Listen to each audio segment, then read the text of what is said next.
We are Black Horse. We are Southwest. With complete concentration on the task at hand, the Rangers offense is the epitome of locked in. Topping most statistical categories since the All-Star break, wins are on the rise. And for Mariners pitching tonight, beware. I feel it in my veins, I feel it in my blood, yeah. They come like hurricanes, burning like the sun, yeah. We got nothing to lose, like the fuse. We're on fire, fire, fire. No, you can't handle it. Higher, higher, higher. You can't handle this. Rangers baseball brought to you by Shiner Light Blonde. It's light done right. The Texas offense as hot as a Texas summer here of late. Joey Gallo swinging a hot one, as is Rougned Odor, the reigning American League Player of the Week. And not to mention that guy, Elvis Andrus, riding a career-high 16-game hitting streak as we head into action tonight. Welcome into Texas Rangers baseball. Tom Grieve and Dave Raymond will be alongside in just a moment, but first we want to highlight the guy we just saw, Elvis Andrus, riding the longest active streak in baseball in terms of hits. Tied for the longest of his career and the longest for a Ranger since 2013. There you see the numbers during that streak, the 348 average, 11 RBIs, not to mention the extra base hits. In talking to Elvis about this streak, he said, 16, not so impressed. Let's talk about it when we get to 25. He did say he had a feeling that when that timing came back from his time on the DL, that everything else would fall into place, including the power, which we've also seen on display. So while he was pretty happy with where he is right now, he definitely is not too impressed with that hit streak. Wants to see it get to 25 before we start paying too much attention to it. And now for more on tonight's matchup, we toss things up to Dave and Tom. Yeah, thanks, Emily, and that's fine. We can wait till 25. I'm perfectly comfortable with that. In the meantime, let's just hope he gets to 25 and keeps this thing going. Look, the Mariners are in town, Tom, and this is an interesting series for the Mariners. They're coming here after a homestand in which they won the finale. They lost 5 of their last 6 ball games, and this is a road trip now. It takes them here into Houston and then Oakland. And the team right now really kind of fighting for their life in this wild card race. Well, they really are, Dave, and it wasn't that long ago that it was just the opposite. After 88 games, they had a 7.5 game lead in the wild card race. They've gone 8-16 since then. Their batting average is down 26 points. They're down a run a game. Their ERA is a run higher. They've gone 8-16. During that time, Oakland's gone 19-7, made up 10 games on them, and now Seattle trails Oakland in the wild card by 2.5 games. Yeah, taking a look at the wild card standings, you can see there are the Mariners. Really, nobody else beyond the Mariners involved in this thing right now. Yankees feel comfortable with where they are. It's the A's, though, that have turned the world upside down in the last couple of months. And the Mariners, it's been a bit of a scuffle. So this is an important series for them as they play some big games in the division. All right, well, the guy who is also going pretty hot right now for the Rangers, Rougned Odor, more awards being handed out his way. We'll put him in our spotlight when we come back. Rangers baseball is sponsored by Ford. Visit your local Texas Ford dealer during the Ford Summer Sales Event. Ford is the best in Texas. By Shiner Light Blonde. It's light done right. And by Southwest Airlines. Low fares, no hidden fees. That's transparency.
no hidden fees. That's transparency. And by Shiner Light Blonde. It's light done right. Well, there you see it. Hard to believe we're 3 days away from that thing opening for real. Texas Live, fantastic structure over there, and cannot wait to lift the lid on that one. And we'll make for some awesome pregame moments for the remainder of the season. Well, we talked about Rougned Odor, our Shiner Light Blonde spotlight tonight, Tom. Yeah, and we're going to take a look at some of the swings he's had over the last 6 weeks. He was the player of the week for the second time, 4 home runs and 10 RBIs. And what he's done over the last 6 weeks really has been impressive. Last 15 games, he's hitting 400. Last 44 games, he's hit 12 home runs. More patient at the plate, swinging at strikes, and hitting the ball to all fields. Proof that you weren't joking. American League Player of the Week. And that news just came out today. You see what he did last week. It's the second such honor he has had now in the last 3 weeks. Pretty good start to the second half for Rougned Odor, slugging .870 last week for the Rangers. Saw Rougie out there today, as you might expect, with a number of other hot bats for the Rangers. The key will be Martin Perez getting the start today against the Seattle Mariners. 64 wins, 48 losses for the Mariners. And let's take a look at their starting lineup. D. Gordon, the speedy second baseman, leading it off. Gene Segura at shortstop. Mitch Haniger in right field. It's Cruz, Kyle Seager, the Rangers killer, at third base, and Ryan Healy in the middle. Cameron Maben, newest Mariner in center field. Mike Zunino catching, and Guillermo Heredia rounding it out for Seattle. Let's take a look at the Shiner Light Blonde pitch arsenal for Martin Perez. Throws a 2-seam fastball. That's a sinking fastball. Hopefully a ground ball inducing sinking fastball. Throws that half the time. Good changeup. 4-seam fastball occasionally. Some curveballs and some sliders. When he's throwing well, it'll be a sinker, ground balls, a good changeup with an occasional breaking ball to go along with it. Let's take a look at the Ranger defense, which is delivered by Texas Department of Transportation. Joey Gallo is in left, Shin-Soo Choo is in right, Carlos Tocci gets the start in center field. In the infield, Adrian Beltre back at third base, Jurickson Profar moves over to first, Elvis and Rougie up the middle, and behind the plate, Isaiah Kiner-Falefa.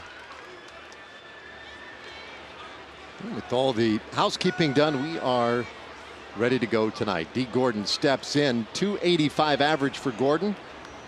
Just the 1 home run. His game all about speed.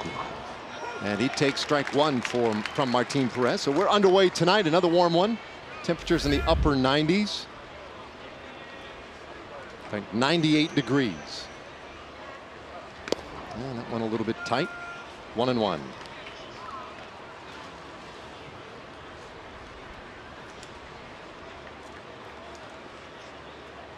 Gordon's job, of course, get on base, set the table for this Mariners team. Once he gets on, he is a big threat on the bases. But the on-base average, a little below league average.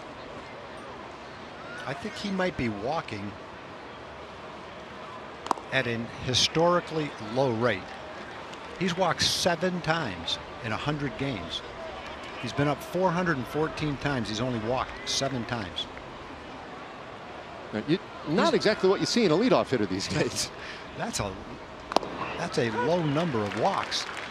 And we were talking about Adam Jones with Baltimore when they were just in town. I think he'd walk maybe 15 or 16 times, which is an extremely low number, but not even to be in double digits is pretty amazing.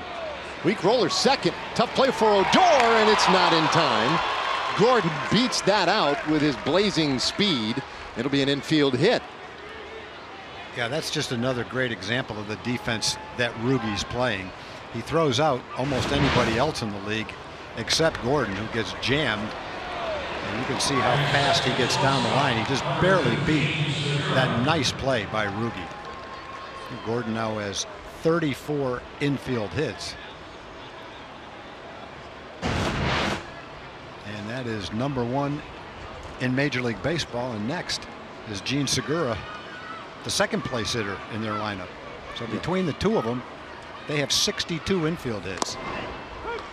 Yeah, they're able to stack a little speed up at the top of their order. Gordon also second in Major League Baseball and first in the American League with 26 stolen bases. So that will be a focus here for Martin Perez as well.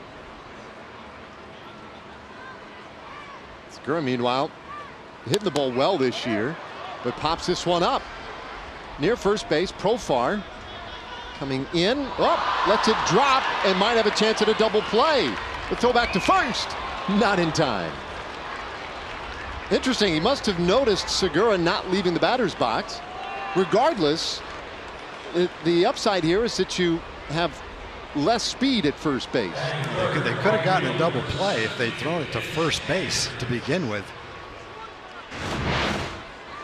Watch the pop-up. Segura is kind of trotting, puts his head down. Now it's a fair ball. Profar let it drop, which wasn't a bad idea. If he'd flipped it quickly to first base, I think they might have had a double play. As it was, you're right, Dave. They have a slower man at first anyway than Gordon. Yeah, not a lot slower, but certainly not quite the elite speed. And now the next pitch gets away, and Segura scrambles to second base. So a wild pitch makes it all a moot point, as the Mariners now have a man in scoring position.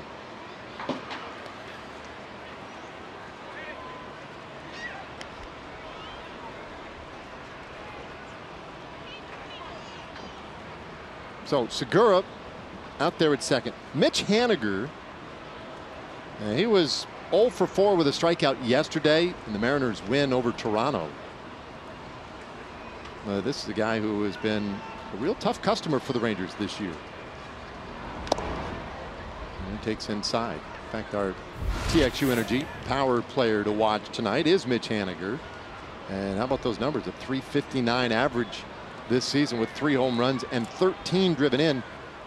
You see he's hitting .252 against the rest of Major League Baseball, so more than 100 points better against Rangers pitching.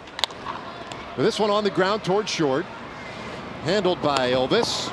Haniger retired, and there are 2 away. Segura, though, now 90 feet away. I'd love to see Martin get out of this inning without giving up a run. They haven't come close to hitting the ball hard yet. Kind of frustrating to start the game off. You make an excellent pitch to Gordon, get the ball way in on his fist. Unfortunately, he hit it so softly he was able to beat it out. And now you've got the hot-hitting Nelly Cruz up there. Of course, you do have first base open. You want to pitch him a little carefully. Kyle Seager has swung the bat pretty well against left-handers this year, so the traditional walk the righty, pitch to the lefty might not be the best solution either. No, it's a little bit of a tight spot because you don't want to let Cruz beat you. But Kyle Seager, a guy, and Rangers fans all around now clutching the arms of their chairs a little tighter, saying, oh, don't pitch to him. We've seen enough of that. Even though he's had a down year, had a big game yesterday, naturally he would appear to be coming out of it just in time to face the Rangers.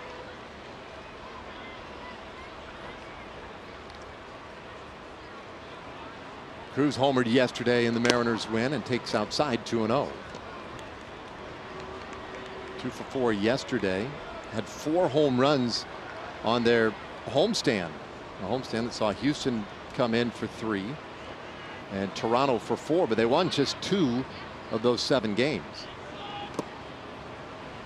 And Nelly's also been up to bat 25 times against Martin Perez. He's hit 3 home runs against him. And you can bet Martin remembers every one of them, so he's going to be careful to Nelly.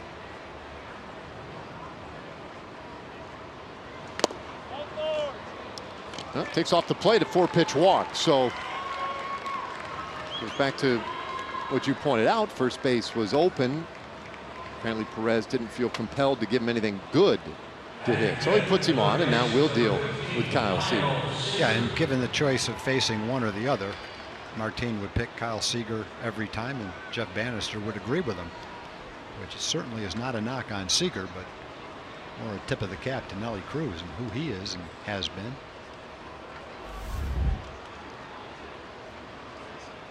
Let's see, 16 hits against Martin Perez, and that's most of any player. Seager hits this one down to first, and what a stop down there by Profar again. Turns in another beauty. Caught that one just off the turf. It's a line out, and the inning is done. And so now the Rangers come to bat.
Jerks and Profar. Here's yesterday playing third base. Makes a beautiful play on a slowly hit ground ball. Charges another one. Throws on the run accurately. And then catches a smash to his left with a beautiful play. Stands up and throws him out at first. And then he switches from third base to first base. And right off the bat in the first inning, snares a line shot off the bat of Kyle Seager with a couple of men on base to keep it a no-run game for Martin Perez. So Jerks and Profar showing his versatility and making nice plays at both positions. Well, first pitch to Shin-Soo Choo, and he rolls it out to the grass in right field. Gordon right there, and he throws him out. One away. All right, Southwest Airlines starting lineup for the Rangers, 49 and 64. You just saw Choo, rather. Odor batting second. Elvis Andrus at short. Beltre, Profar, and Robinson Chirinos the DH tonight. Gallo in left, Kiner Falefa catching, and Carlos Tocci in center field. All against Wade LeBlanc. LeBlanc has been a kind of a fun story, very interesting story for the Seattle Mariners. LeBlanc making his 18th start of the year. He has also pitched out of the bullpen on 5 occasions. And he's upstairs to Rougned Odor. It's only the second time he's made a start against the Rangers in his career. First time was earlier this year, went 5 innings, allowed a run on 4 hits. He was back at the end of May. And facing a guy right here, though, is as hot as anybody in baseball. The American League Player of the Week. Odor now with 13 home runs, 40 RBIs.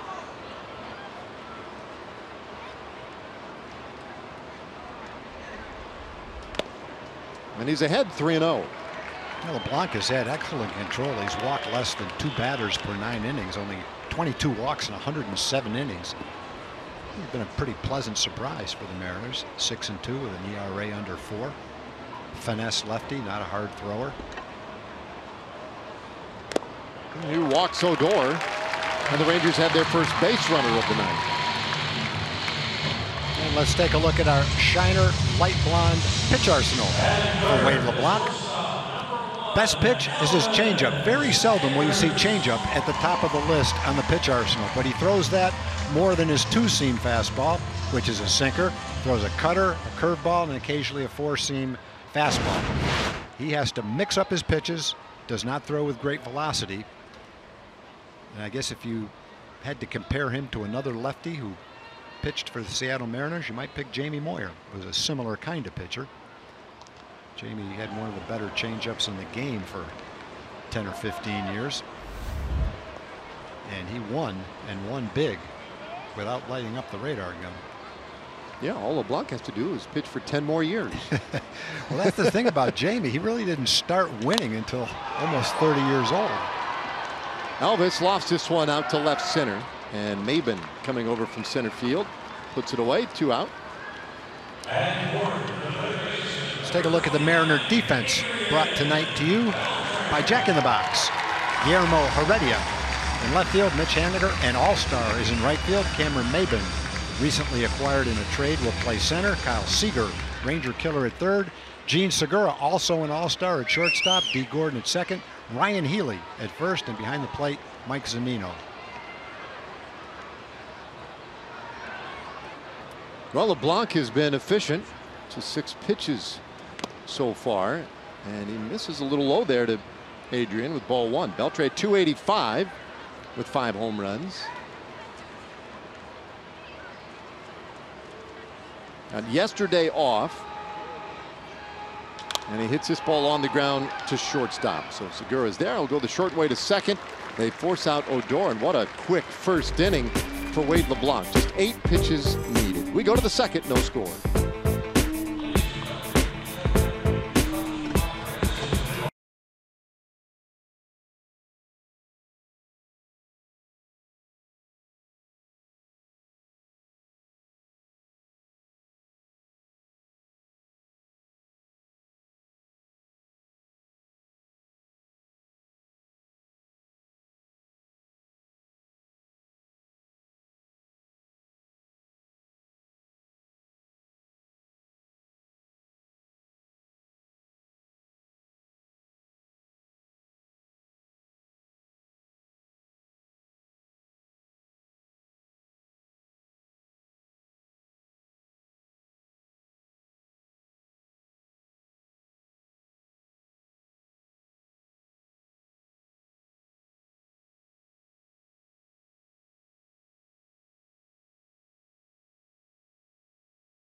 No score between the Mariners and the Rangers as we head to the top of the second. Martin Perez back on the mound for Texas, and this is Martin's 5th start since making his return from the disabled list. And maybe even more important than the physical aspect of Martin's game is the fact that he's trying to work through the mental aspect even more, wanting to avoid that big inning, and if he does have one, not to repeat it and not to let it snowball. He credits his relationship with Bartolo Colon for kind of chilling him out on the mound and trying to keep a good pace, but also to not overthink things while on the mound. All very easy to say, but a little more difficult to execute on a 5-day basis here in the big leagues, Dave. Yeah, well, all important stuff too. Still just 27 years old. And he puts one in there for a strike to Ryan Healy. I mean, we've seen so much of Martin Perez over the last handful of years. I think sometimes we tend to forget that he is still pretty young. 2-2. Yeah, the other thing that I like to hear is I love to hear a younger player taking advantage of a successful veteran.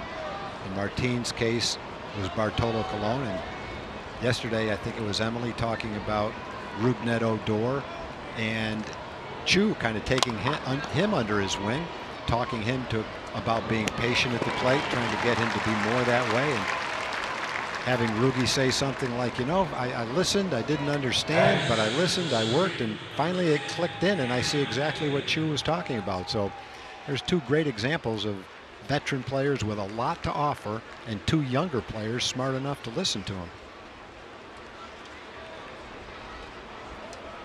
Well, so far so good tonight for Martin. At the ground out there of Healy, and now deals with Cameron Maben.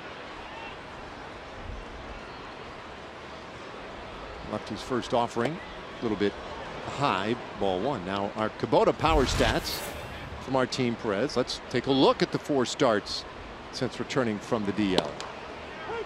High strike. 3.47 ERA. Just 1 earned run allowed in 3 of the 4 starts he's made. So consistently good. And he falls behind here. 2-1 to Maben.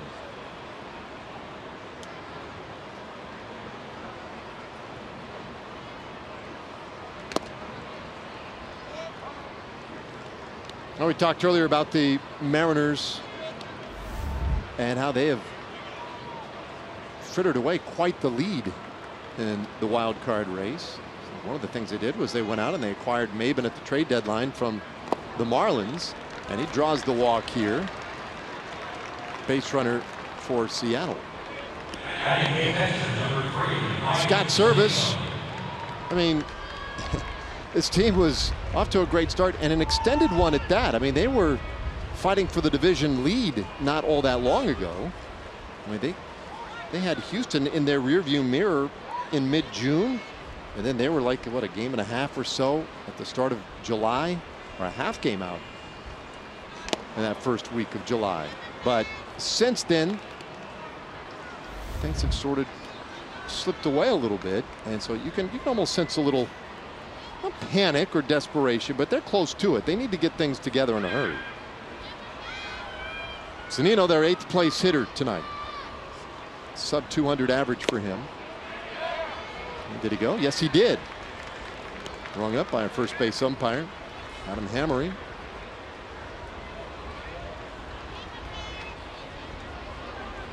One and one the count.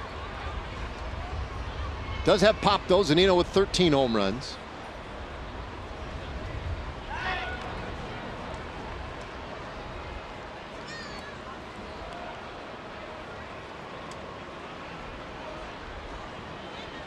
Maben, for what it's worth, over there at first base, 8 stolen bases while with the Marlins. 12-year major league veteran. He's been around a little bit. The guy might be able to bring a little calm, a little veteran presence to that clubhouse. He's got a nice lead. It's been a struggle so far for Martin. The results are okay so far, but when you've thrown 29 pitches and 17 of them have been balls, I think all you can say is he's kind of searching for a rhythm, release point, and trying to get the ball back into the strike zone where he's trying to throw it. Hard ground ball short, and that one is through. A base hit for Zunino. Maben will have to stop at second base. A couple of base runners here in the second. Zunino hit this ball, was tailing away from him, hit it right off the end of the bat. You see the change-up grip, the spin on the ball. Zunino's a little bit out in front of it. Big, strong guy, hit it right off the end of the bat, but still well enough to get by Elvis into left field for a base hit.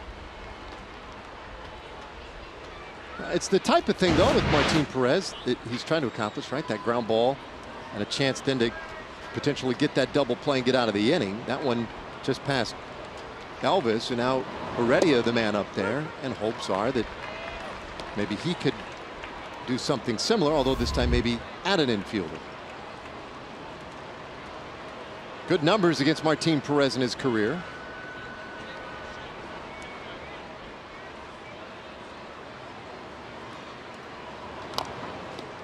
It's 0-2.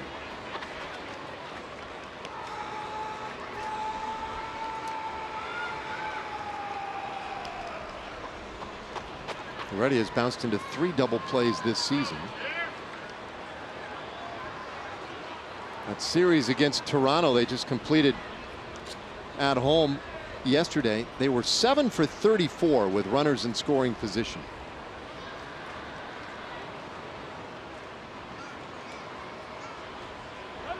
President extended look, and now time called. Tonight they're 0 for 2 in the early goings here with runners in scoring position.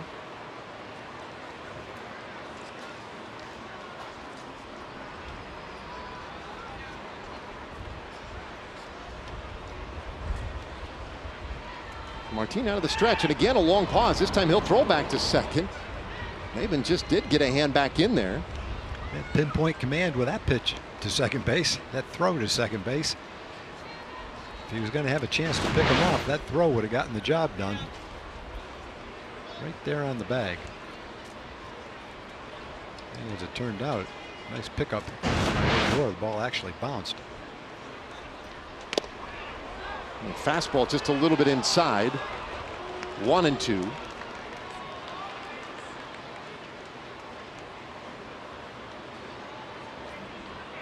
Already on that last homestand for Seattle, just 2 hits and 12 at bats. Very good defensive outfielder. But the numbers at the plate haven't really been there for him this year. This one out to center field. Tochi right in position to make the play. Maben will tag and move to third, but there are 2 away.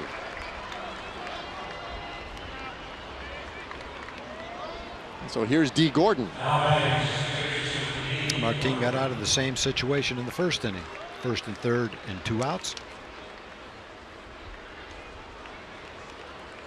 Based on the numbers we've looked at, very unlikely that Gordon is going to get on base by a walk. 7 walks all season long. But I guess what you want to avoid here is an infield hit. He has 34 of those. You almost, if you're the shortstop and the second baseman, when he's batting, you almost have to play at double play depth. Because if you're back in a normal position, he hits a slow ground ball, he's going to beat it out, whether it's at the short or second. You almost have to shorten up off him right off the bat.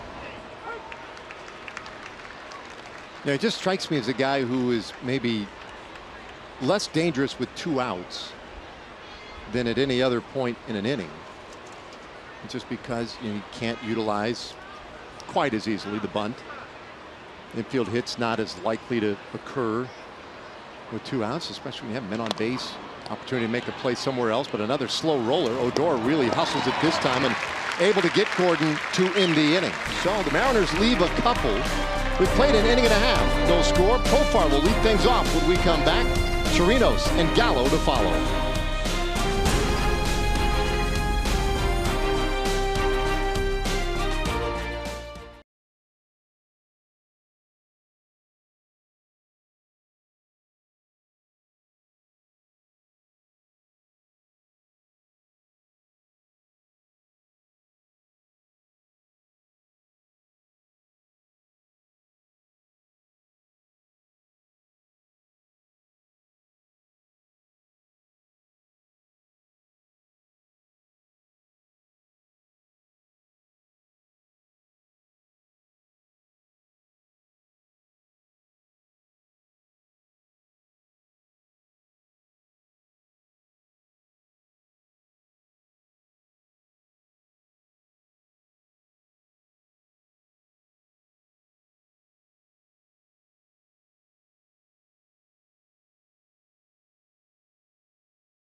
Rangers first in a 3-game series. Jurickson Profar will lead things off here. The switch hitter will then give way to Robinson Chirinos and Joey Gallo. Wade LeBlanc out on the hill tonight for Seattle, and his first pitch taken a little low for a ball. Well, with all the attention lately on Rougned Odor, we can lose track of how well Profar has been playing. Takes a strike, 1-1. Profar with a home run in that series with Baltimore. Hit .364 against the Orioles. Little 3-game hitting streak going for him. 1-2 the count. But last 10 games, how about that? Getting on at a better than .450 percentage. So far doing it a lot of different ways. The walk, the hits, a little bit of power. But he strikes out looking, so 1 away. The one thing that Wade LeBlanc has done well this year, and that's keep the ball away from the middle of the plate. He pitches on the edges, low part of the plate. You can see where the balls are in that at bat. Not much in the middle of the zone or anywhere close to it. But he throws a little cut fastball, it looked like. Zunino makes it look a little bit better, and he gets the call. Dixon thought it was low, right at the bottom of the strike zone, though.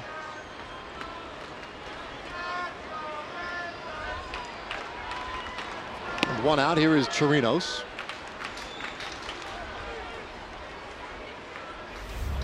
Robinson was 1 for 4 yesterday with a walk, drove in a couple.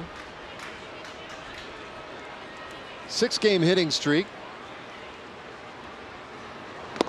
And a breaking ball in there. It's 0-2. LeBlanc works with some conviction.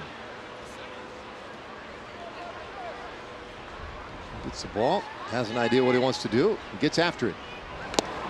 And that one is outside, 1-2.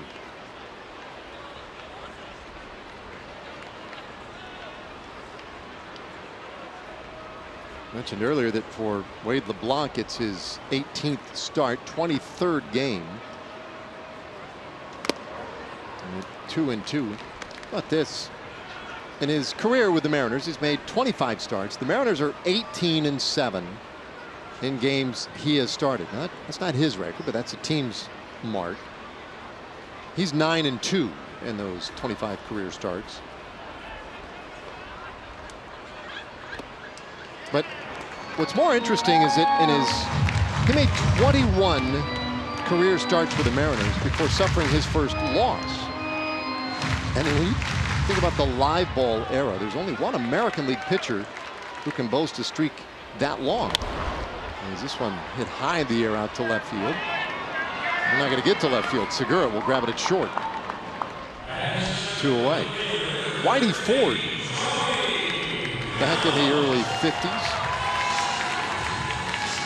He did it with the Yankees, went 22 starts before suffering his first loss. Yeah, LeBlanc is one of those guys, if you're going to be a contending team, sometimes you have to get lucky with players you acquired.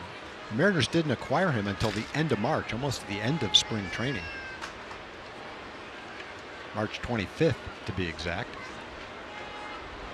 You look at the A's, they've had success with similar kind of guys. They just signed Edwin Jackson about a month ago. He's been pitching great for him. I think his ERA is under 3. Trevor Cahill's kind of bounced around the last couple of years. He's pitching great for them right now. It's not always the highly touted guys or the guys you think are going to be your big winners. Sometimes it's guys that come out of nowhere and are nice surprises. I don't mean to demean Wade LeBlanc, but when you sign at the end of spring training like that, it is a little bit of a surprise to do as well as he's done. Was with the Yankees, asked for his release and they granted it. It's worked out great for him.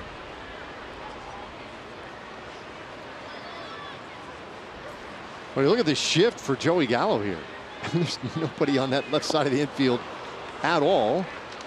2-2. That's pretty remarkable. Really, if you really want to take inventory of people on the infield, there's only one other than LeBlanc, and that is first baseman Ryan Healy, and he's barely on the infield dirt. It's like a softball game. There's actually a little bit of an area between the second baseman and the shortstop if you wanted to hit one almost straight away at second base to find a hit. But they've got the area right around second, right around first covered pretty well. Must be what their spray charts show them.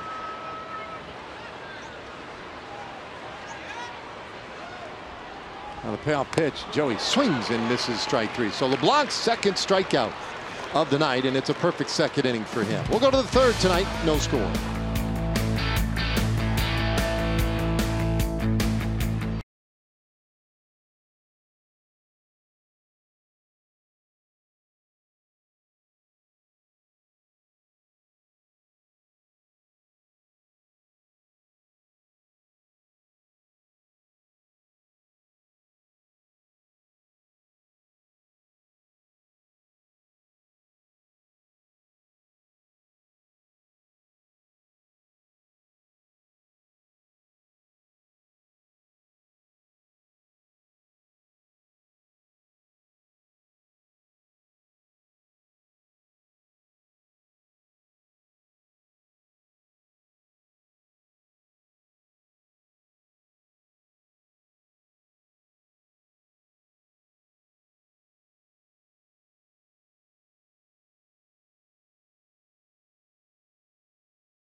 Segura will lead things off for Seattle. Segura, Mitch Haniger, and Nelson Cruz. Martin Perez finds the outside corner on Segura for strike one. Segura reached on a fielder's choice, 0 for 1. A little bit of pop in that bat. He shoots it foul, 0-2.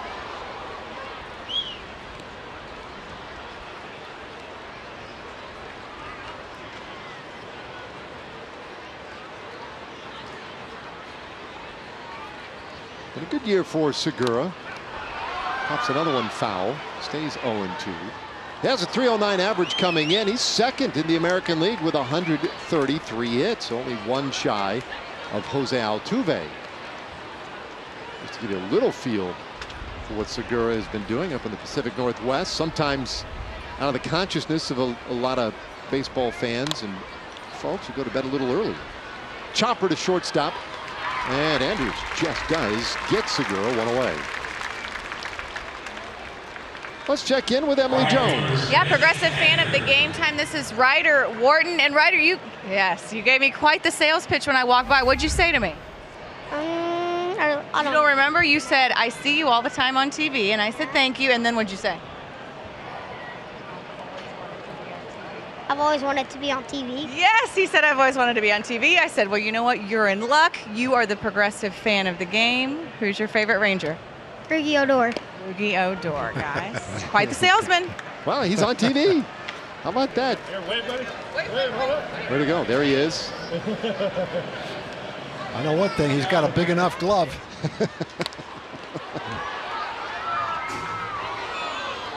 Well, Mitch Haniger. Yeah, there it is. That's a glove right there, boy. He can protect all the people up there with that glove. He's getting warmed up now. Uh-oh. I think if ultimately goes back, she'll probably get a little bit more out of him this time. Slow roller third. Barehand Beltre. The throw! Not in time. Whoa, what an effort, though, by Adrian Beltre. Just about got Haniger. But that one hit just a smidge too slowly. There's been 2 infield hits in the game and 2 great plays by the Rangers. Boy, I don't know about that one. That might not be a hit. I thought he beat it out, but looking at the replay, I don't think he did. Ooh. Oh boy. Yeah, it doesn't have to be in the back of the glove. It has to be, quote unquote, in the cylinder, as to say, in the area of the glove. And wow, that is close. Well, even if it's not reversed, and even if it stays a hit, it's a great play by Adrian. And in the first inning, first batter of the game, D. Gordon hit a tapper to second base. Ruby, charging in a similar way, made an excellent play. Gordon just barely beat it out. Well, our replay review brought to you by Ford. And they're taking a little bit longer look back there in New York. Tom Hallion, our crew chief today. And Adam Hammery, the first base umpire, the two over there on the headsets.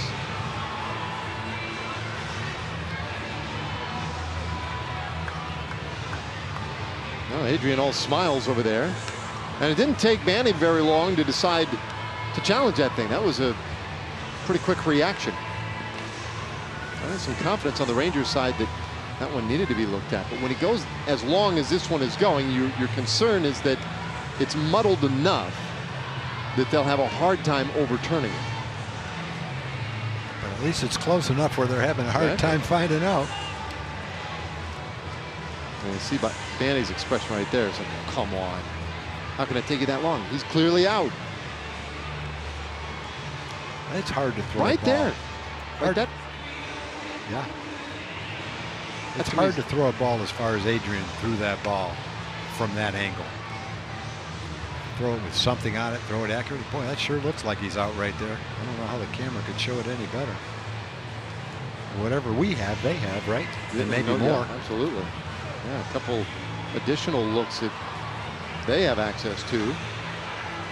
So they're taking a good bit of time looking at this one. Well, if they asked us, we could have made a decision about a minute ago. Benny looks like he's at the point of saying, like, at this one, I don't really care. Just make a call. All right, here we go. Close as it was, the call remains. Haniger is safe. So an infield hit. Well, Benny does not like it. Yeah, well, we saw it. We didn't like that either.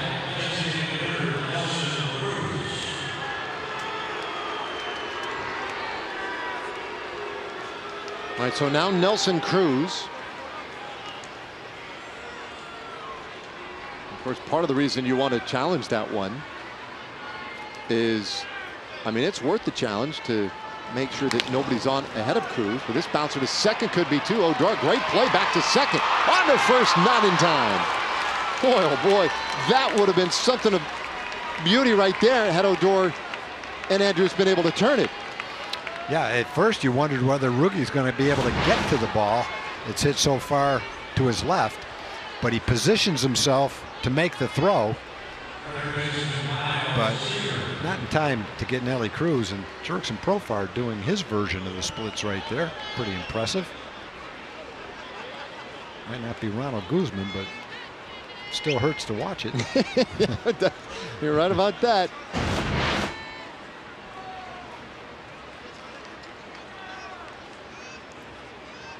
Maybe Ronald will coach him a little bit when he comes back in, but I don't know that Jurickson can do anything more than that. You can't stretch that body any further. My goodness. A nice play by Ruby.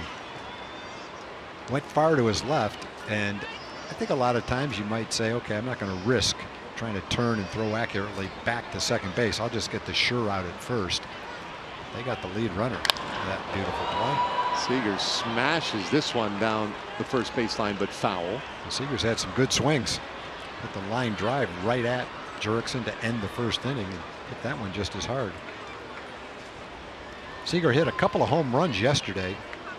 Hadn't hit one in 21 games before that, but he launched a couple in yesterday's game.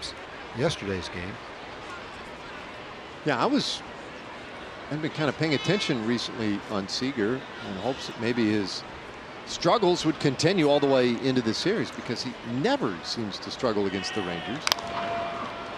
1-2 the count. And so, of course, then yesterday you see the game, he's hitting a couple of bombs and just warming up.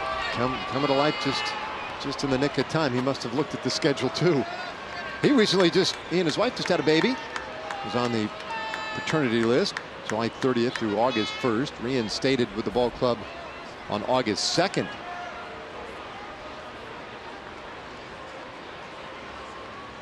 So congratulations to Kyle and his family, his growing family. 1-2 pitch. Opens things up. And Seager, if he has a nice couple of months, he's going to have another good season. He's hit 18 home runs. He's knocked in 60. So 25 and 80 plus is certainly there for him to get. Averages would be down a little bit at 231. He's hit way better on the road than he has in Seattle. 40 of his 60 RBIs have come on the road. Short pop up into center, and that one drops. Tochi can't get to it in time. Seager is on with another hit. All the hits today have been quirky ones. Save the one from Mike Zunino, but they have really been a pest to Martin Perez. They hit it right off the end of the bat. Ball's away from him. And when you hit it off the end of the bat, it doesn't jump off like it does if it hits the barrel of the bat. So Tochi had to play it on a hop. Nothing he could do about it. Well, it gets Healy to the plate. 0 for 1, grounded out in the second inning.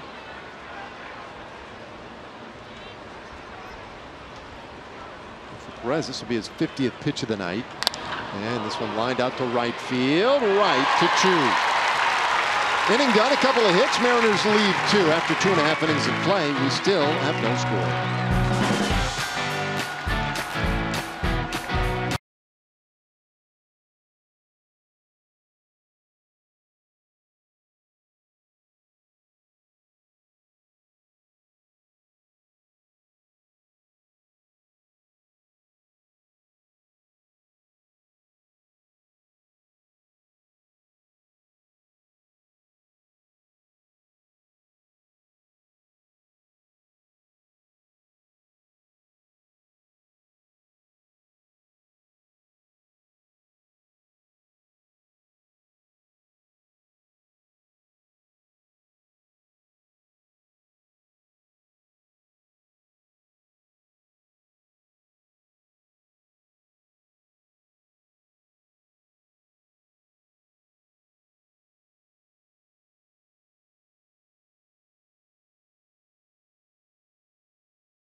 All right, thanks, Dana. And Elvis, one of the good guys in the game, too. There's Isaiah Kiner-Falefa leading things off here in the third inning. 8th place hitter tonight. Carlos Tochin back up top. LeBlanc down to the dirt with that one. 1-1 the count. He has issued 1 walk, struck out 2. Off to a pretty nice start tonight for Seattle, and he gets Kiner-Falefa way out in front of that one. Fastball has been right around 84 maybe to 86. Changeup 77. Didn't miss by much. There have been a couple close pitches that he has not gotten yet. Ryan Blackney, our plate umpire tonight.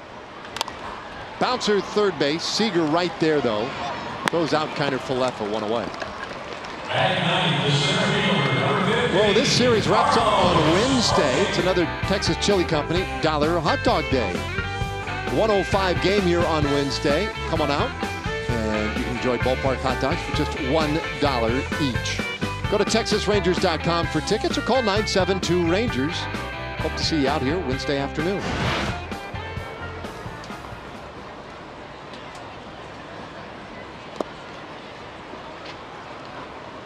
Well, LeBlanc goes to work against Carlos Tocci. See Tocci's numbers so far for the year. He has appeared in all but one Rangers game since the All-Star break. Takes a strike. And he's hitting .235 since the break, so showing a little something there offensively, but just 1 for 7 so far on this homestand. Hits this ball out over short into left field. Yeah, base hit for Tocci. Rangers' first hit of the night. Well, Carlos had to kind of wait his turn to get any kind of playing time this year. But now, especially with Delano on the concussion protocol, getting quite a bit of a chance to play.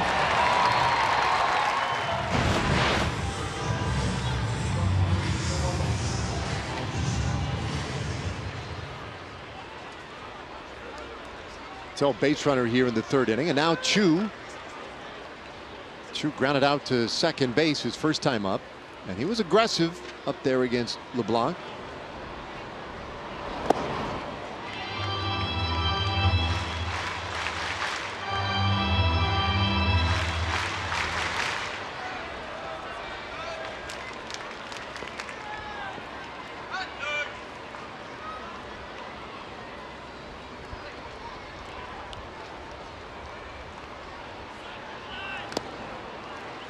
One and one. So Chu seeing a shift to the right side, and we've seen this a little bit more regularly lately, and yet look at that, goes to the opposite field a lot. 43 opposite field hits this year. That's fourth most in the league. Well, what they'll do is they'll look at their spray chart on where the ground balls go and position Seager at the spot on the left side of the infield where most of them go. But he's also hit a lot of ground balls right straight away to shortstop, which would be an easy base hit right here if he does that again. Tight right there, 3-1. You know, watching LeBlanc, it's a good example, and Jamie Moyer was maybe one of the better examples, that what's important is not necessarily the velocity of your fastball, but the difference between the velocity of your fastball and the velocity of your changeup. If there's that 6 to 9 miles an hour difference and you have a good delivery and you sell the changeup pretty well, you can have a lot of success. That difference in speed creates a little bit of indecision on the part of the hitter, keeps them off balance, makes your fastball look a little faster. LeBlanc also mix in a breaking ball here and there.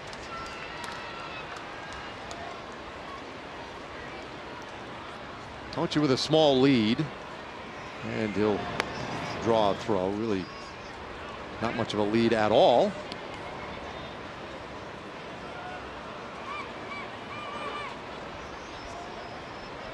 LeBlanc sensing that something may be afoot. Full count, 1 out. There goes the run. And the pitch is strike 3 called. The throw down to second will have Tocci easily, and it's a strike him out, throw him out, double play. So just like that, a promising inning done. We go to the fourth, 0-0.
And now it's time for Built for Baseball, brought to you by T-Mobile.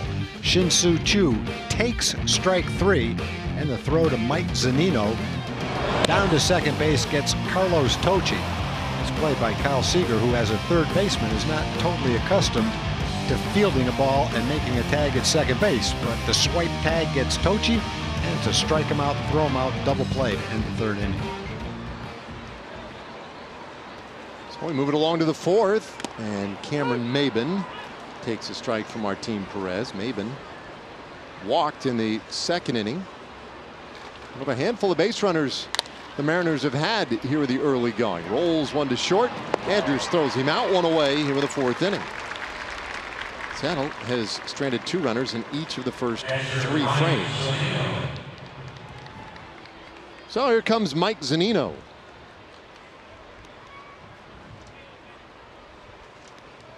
Zunino had the base hit in the second. Really the most impressive of the hits we have seen so far tonight by Seattle. They have 4 of them.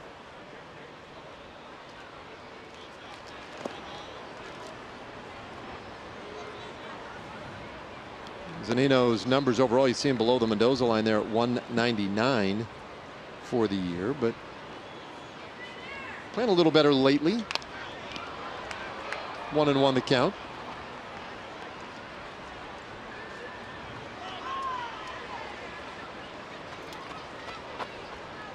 Zunino's hitting closer to 260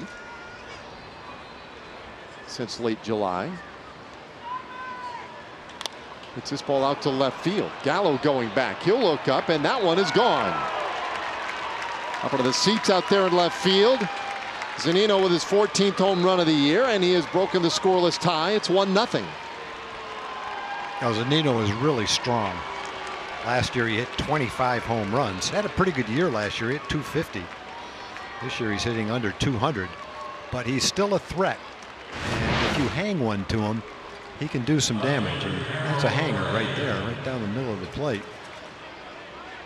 He got this barrel of the bat on it, jumped out of here pretty well.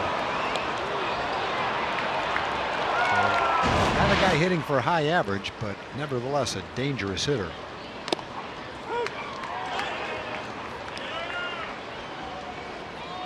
That's 14th home run, 34 RBIs now for Zunino. So Seattle gets the early lead. One strike pitch bounced slowly to third. Beltre has to hustle it and get Heredia 2 away.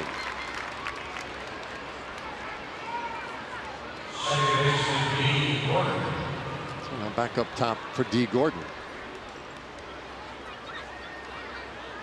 Gordon, that single was an infield hit, very slowly hit towards second base.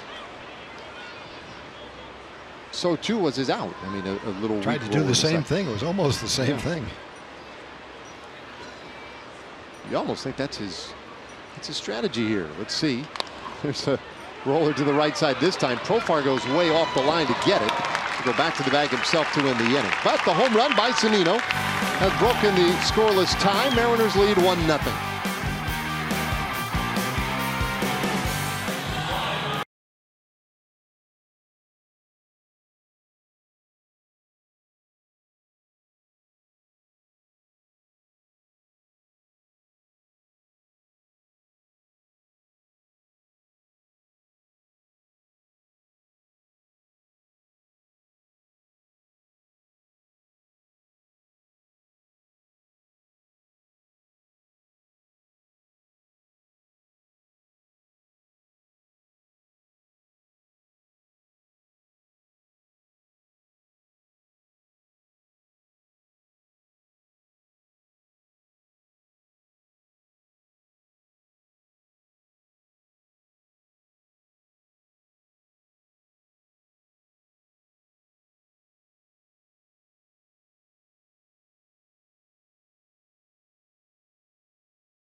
moment. Yeah, how about this date, 1952? Satchel Paige, at age 47, became the oldest pitcher in Major League history to throw a complete game shutout. The St. Louis Browns beat the Tigers 1-0 in a 12-inning game. How about his line, Tom? 12 innings pitched, 7 hits, no runs, couple of walks, 9 strikeouts. Wow. I guess if you could go back in time to watch the old timers play, he'd be right at the top of the list. I'm always amazed when you talk about the barnstorming tours that the players used to take after the season all winter long. And he played on a team that pretty much played every day, probably at least 5 or 6 times a week in a different city every day. And he was such a draw that he had to pitch every game. Now, he didn't pitch 9 innings every game, but yeah, sometimes he'd 12. pitch, but he'd pitch at least a couple of innings almost every single game. He just must have had, I've seen him pitch in clips, and he had a really smooth, effortless delivery, and I'm sure that helped. But still, to be able to do what he did is just remarkable. Love to have seen him in his prime if he got a chance to pitch in the big leagues, going up the greatest hitters that we know. There's a lot of hitters in the Negro leagues we don't know much about who would have been some of the greatest players and hitters of all time. I'd love to have seen what Satchel Paige could do in an all-star game, for instance, against the world's greatest players. Well, he was, that record that he set for the oldest player to pitch a shutout in Major League history at age 47. I mean, he had other records. He was the oldest ever rookie, 42 years old when he broke into the big leagues after all his years in the Negro League. Yeah, what a shame. Should have been a rookie when he was 22. Yeah. You're talking about him like you're talking about Christy Mathewson and some of the greatest pitchers of all time. One out. Elvis Andrus shows bunt, takes in. And Satchel Paige started pitching in the Negro Leagues in 1924 and eventually played in his last professional game in 1966. Right up there with Julio Franco. Yeah. Yeah, and famously, you'll hear legends of one town or another. You talk about his barnstorming days, right? I've seen articles written in Denver, all over the country about these games where he would come in barnstorming, and he must have done it like just about every game. Little bouncer to third base, and Seager throws out Andrews 2 away. Where he would tell his infield, he'd bring his outfielders in and get them off the field, tell his infielders to sit down, and then he would strike out the side in that inning. I don't need fielders. Well, did you ever see Eddie Feiner, the famous king in his court? Yeah. That's what he only had 4 players: a pitcher, a catcher, a first baseman, and a shortstop. He pitched fast pitch softball without an outfield, so maybe that's where Eddie got the idea from, Satchel Paige. Now that was a remarkable show to watch, the king in his court. He would get out at second base and pitch fast pitch softball. The catcher would put his glove in a certain spot, and he'd throw the ball right in that spot. Pitch blindfolded.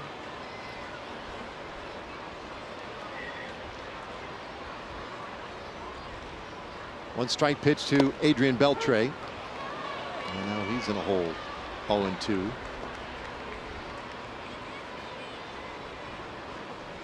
Some of those guys, man, great ball players, great entertainers on top of it. Yeah, personalities. Yeah, every bit as important for them. Comebacker. Oh, LeBlanc. Looky here. Almost had to wake him up, but he made the play. A 9-pitch inning for Wade LeBlanc. We played 4. Mariners lead 1-0.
Your local Buick dealer today.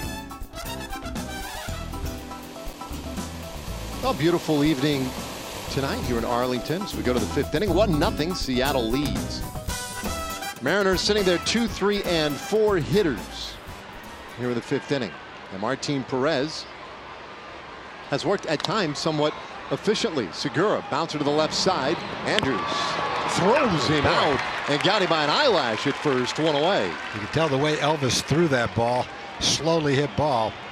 He had to put everything he had on that one. Segura got down the line quickly. That was a pretty close play.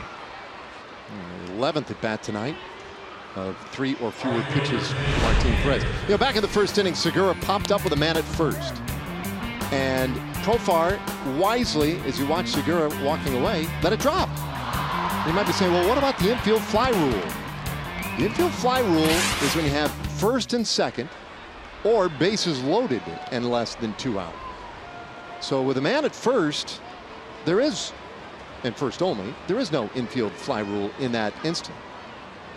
And so that ball was live and could be played however Profar wanted to play it. And that was one where he just read the runners, read the situation, knew the rule, and decided to go for that double play.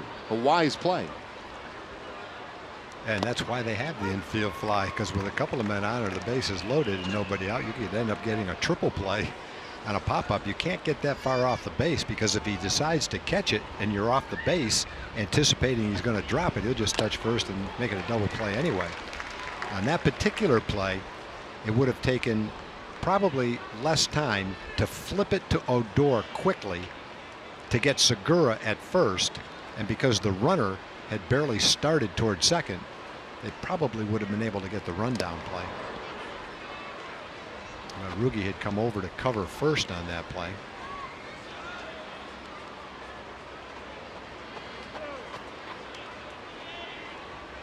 As it was, they did get the lead runner Gordon and swapped out a faster runner for a slower runner. That's good too. Pop foul out of play. It stays 3-2 on Mitch Haniger, who tonight has a hit in 2 tries. Yeah, I guess the bottom line is what you said, Dave. The young player had the presence of mind to think of that and try it. That's one as a hitter. When you don't run to first base, you get doubled up off on that play. You don't want to go back to the dugout after that. That's like the ultimate no-no. Oh, 3-2 pitch. Strike 3 called, and Haniger down looking. That was a beauty.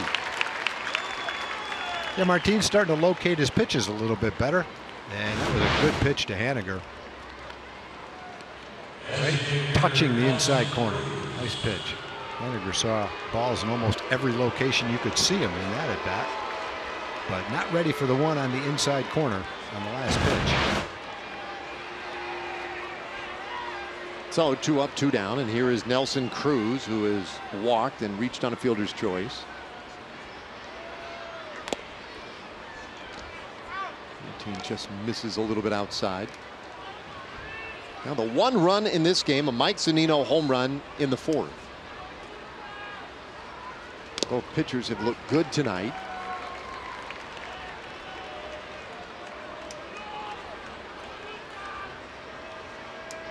Cruz, a dangerous hitter, obviously. 29 home runs this year, 5th most in the league, and he bounces this one past a diving Odor. Cruz is on with 2 away.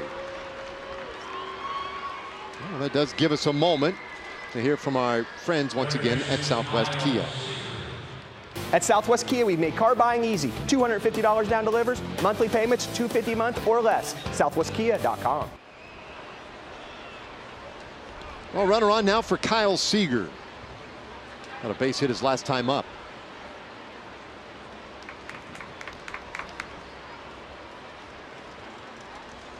Cruz, the former Ranger, has gone on to have quite a nice little run with Seattle and trying to get to the Mariners to the postseason. They had control of the wild card spot in the American League, one of the 2 spots anyway, for quite some time, but it has slowly slipped away from Scott Service and the Mariners. Still plenty of time to turn things around and regain that spot, but 2.5 back of the streaking Oakland A's at the moment. 5 back for the Yankees. This one popped up. Shallow right field. Odor shading right behind Elvis Andrus. And sweet Georgia Brown. Globetrotters make that play again. Halfway there tonight, 1-0 Mariners.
Bottom of the 5th inning, Rangers trailing by a run.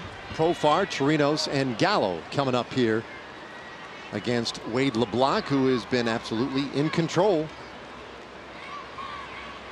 And quite an easy evening so far for him, and he dumps the first pitch right in there for a strike. Yeah, he's only thrown 48 pitches. Mentioned the good control he has. Less than 2 walks per 9 innings. He walked Odor, the second hitter of the game. That's his only walk. And giving up one hit to Tochi. Ball and a strike on Profar. Rangers with that second time through the order now. Let's see if they can make some adjustments. Profar hits this one straight up in the air near home plate. Zunino tracks it and makes the play.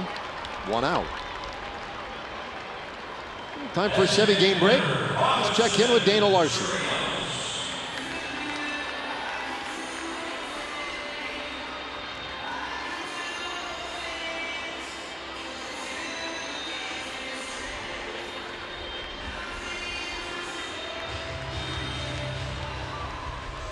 All right, thanks, Dana.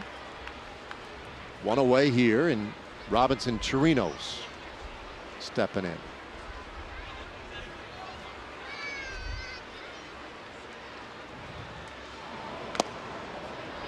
LeBlanc from Louisiana, Lake Charles, Louisiana, and was headed to McNeese State before an incredible senior season in high school. And then his plans kind of blew up a little bit as the head coach at McNeese State went to Alabama. Well, he followed along with him and had a really nice career at Alabama. And chosen out of the 2nd round in 2006 by the San Diego Padres. Since then, LeBlanc has been fairly well traveled. And low, 2-1. You mentioned it earlier. Some of the transactions this year claimed off waivers from the Yankees, and seems to be a very fortuitous pickup by the Seattle Mariners. A guy who goes by the nickname Frenchie. He didn't get into the rotation till early in May. He's made the most of it since then. His last start, he gave up 10 hits and 7 runs in 4 1/3 innings. Must be throwing a little bit differently today, because the Rangers have been swinging the bats pretty well. Since the All-Star break, Rangers have all sorts of hot hitters, but LeBlanc has shut them down so far in this game. Haven't seen many pitchers be able to do that in the last 3 weeks. Oh, indeed, 2 away now in this 5th inning. Yeah, the Arizona Diamondbacks and the Rangers will get together Monday and Tuesday, August 13th and 14th. We invite you to come on out to the ballpark for this 2-game interleague series. There are still great seats available, and you can get your tickets at TexasRangers.com. That's another team, the Diamondbacks, right now leading the National League West Division, so appear to be headed to the postseason for a 2nd year in a row. Some really intriguing clubs on the Rangers' schedule down the stretch. Teams like Seattle and Oakland, of course, but the Dodgers and the Diamondbacks. Gallo 0 for 1, struck out in the 2nd.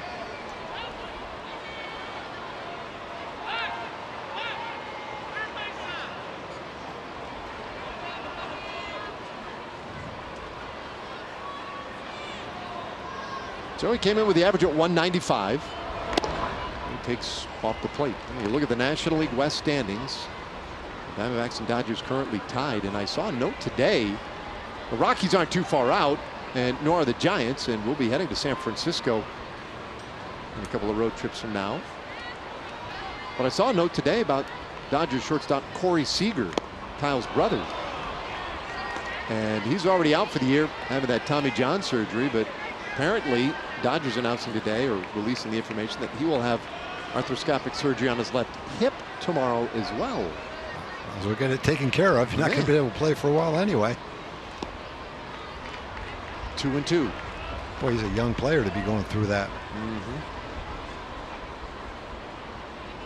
Amazing. When he went down early in the year, you figured, I mean, obviously that is a huge loss for the Dodgers, which they went out and got Manny Machado and have a lot of depth to be able to cover up injuries like that. But they're still battling. 2-2.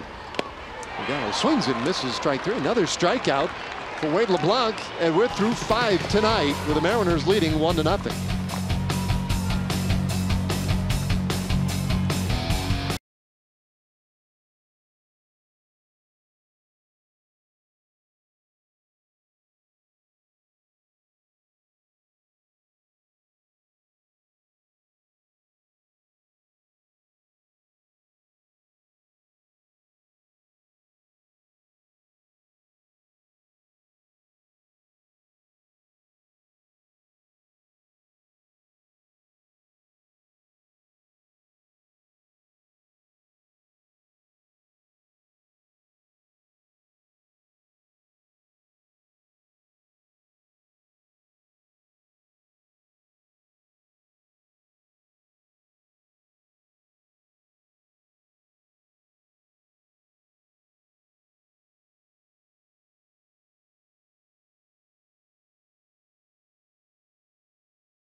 Visit your local GMC dealer today. Well, Rangers and Mariners in a pitcher's duel tonight. Seattle leading it 1-0. Ryan Healy will lead things off for Seattle. It'll be Healy, Cameron Maybin, and Mike Zunino.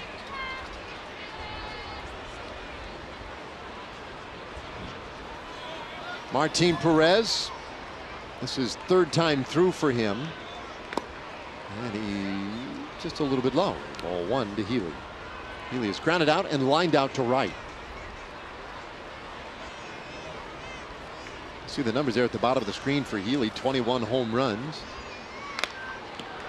Shoots this one foul out of play. And Martin's given up 1 run tonight. His last 2 starts, he's given up 1 earned run in each one of those starts. 6 innings against Oakland, 5 innings against Arizona. And a pretty good pitch count. Gives him a chance, if he continues to throw well, to get into the 7th inning anyway.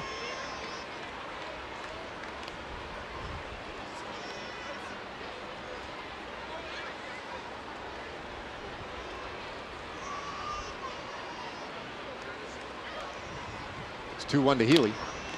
Bouncer foul. Evens the count. Healy playing first base for the Mariners.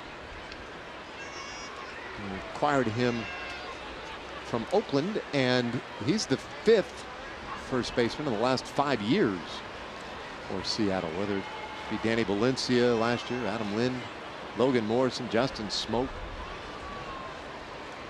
I feel like they may have found a guy who could be there for a while for him. Shoots this one deep out to right field, and that one off the base of the fence.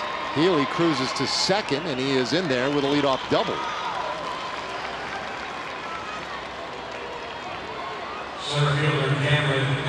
Yeah, Healy has good power, and he's hit a couple of balls hard tonight. This one's hit pretty well. I think actually in the 3rd inning, the last out of the 3rd inning, the line drive he hit to Chu was probably hit even harder than that. This one just gets into the corner. Chu plays it pretty well. Pretty good throw. Healy beats the throw into second base.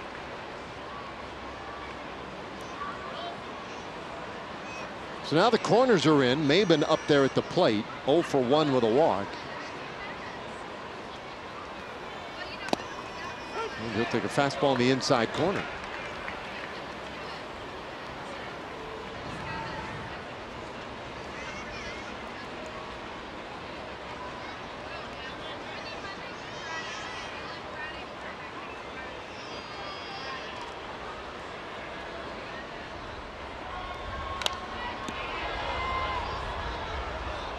Balls, 2 strikes.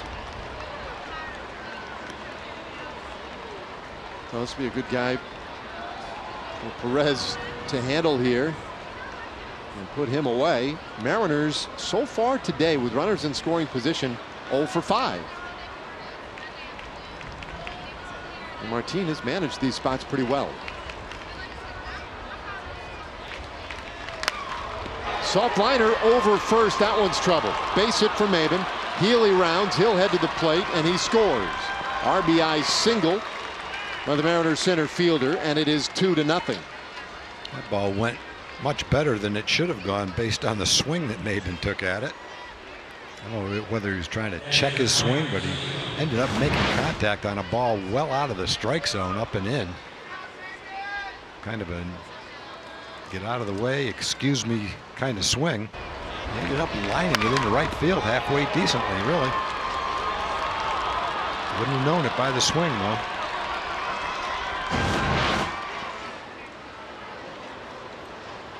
So a double and a single to start this 6th inning, and now the 80th pitch of the night for Martin Perez, and a broken bat liner center field. Zunino moves Maben up a base. 2 men on, nobody out.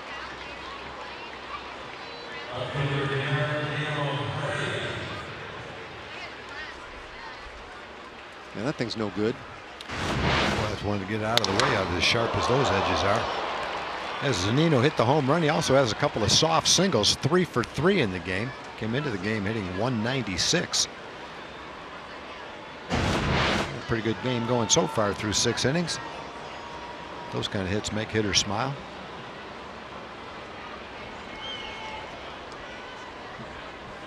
Well, if ever there was a time to go begging for a ground ball, now might be the time. As we love a double play opportunity. That's not going to get it for him. The bunt laid down beautifully by Heredia, and in fact he beats it out.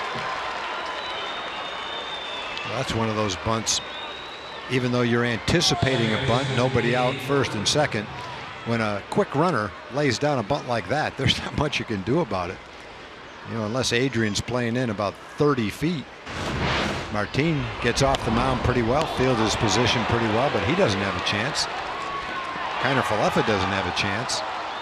And Adrian was playing in, anticipating a bunt, and he didn't have a chance. That's just a perfect bunt.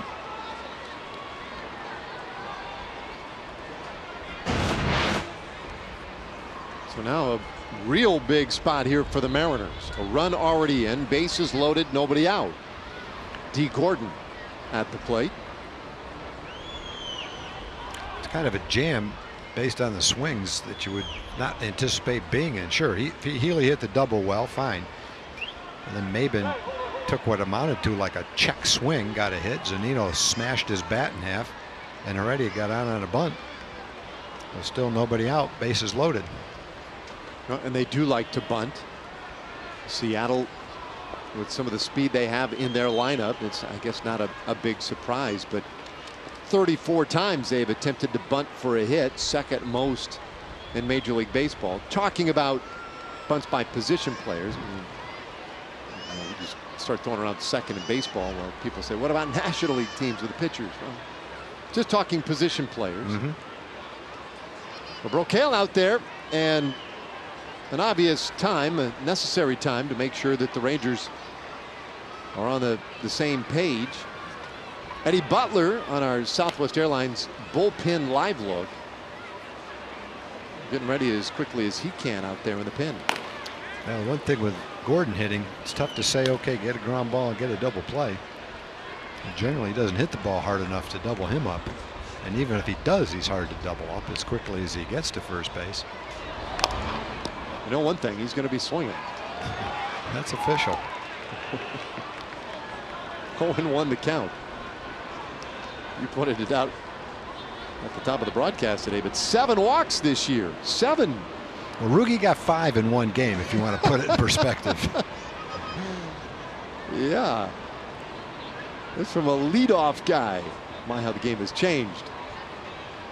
And a little tapper by the mound. Could be 2. Odor on the bag. Pivots and throws!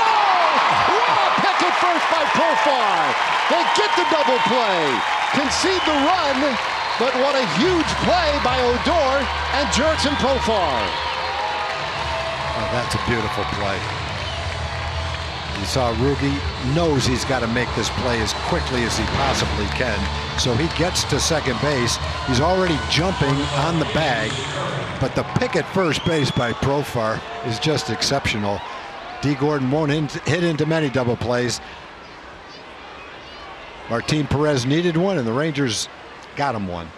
Well, that is sensational.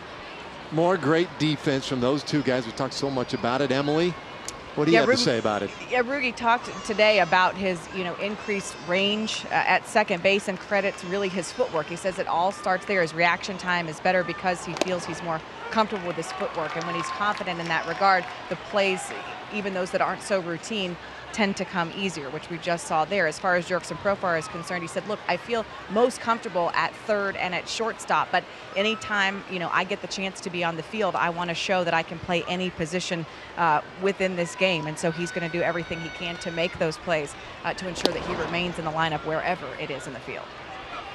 Well, that's exactly what it looks like with Rougned. His footwork does look much improved. And he's able to make the acrobatic plays and all the routine plays. I said this about Profar the other day. He's just a ball player. He probably grew up playing all positions. He's comfortable playing all positions. Kiner Falefa, the same kind of guy. Rangers are fortunate to have 2 guys like that. Segura lifts this one out into right field, and the center fielder Tochi cutting across makes the play. It's a 2-run inning for Seattle, but some great defense by the Rangers keeps this one within reach.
by the Rangers in this homestand, and it's really been outstanding, and a lot of guys have been involved. Seen Rougned from right field, going to his left, going to his right, charging balls. Beltre at third base. Profar at third base has made a number of good plays. Profar at first base has made a couple of good plays. The Rangers have had a good homestand so far. They've hit the ball pretty well, but it's been solid defense really from game one of this homestand. Very entertaining baseball to watch. But now Kiner Falefa trying to get something going from the offensive side for the Rangers. They have been handcuffed tonight by Wade LeBlanc. Just one hit allowed.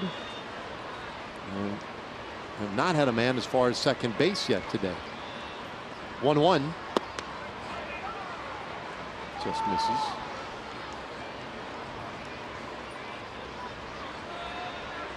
Kiner Falefa grounded out in the third inning.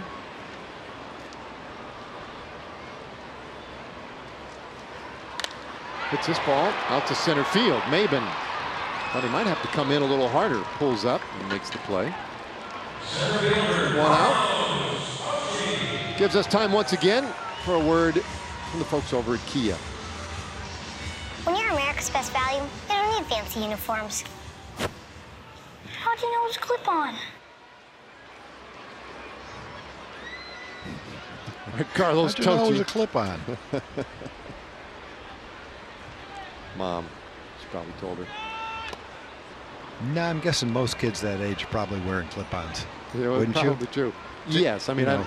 at what point do you suppose you can start wondering? What age? 13? Yeah, 14? I'd say teenage years. Just so much easier to pop that clip-on on. You know, when a kid's that small, he's going to look cute with a tie, no matter what color it is, what it looks like. Clip-on, he doesn't know the difference. And with a good clip-on, you can't really tell. Nope. I'm not positive. No one's ever pointed it out from our broadcast. That used to be something that ball players used to do and think it's funny. Grab your tie, yank as hard as they can, and say, "Is that a clip-on?" They knew it wasn't, and they'd yank your neck down, pull your tie out of place, and make you kind of retie it.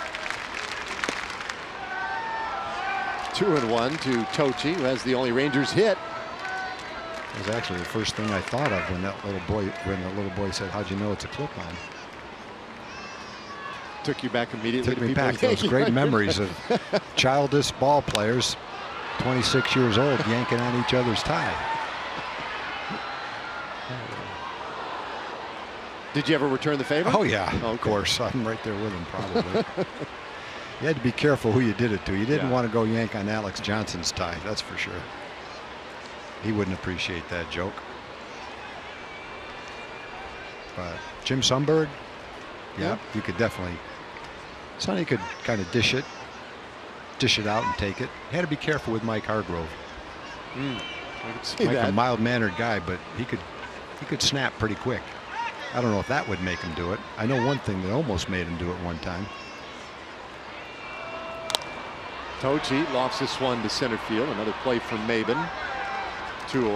Toby Hara wanted to get back at Mike Hargrove, so between innings one time, he snuck in and he got a razor blade and he cut every other stitch in the crotch of his suit.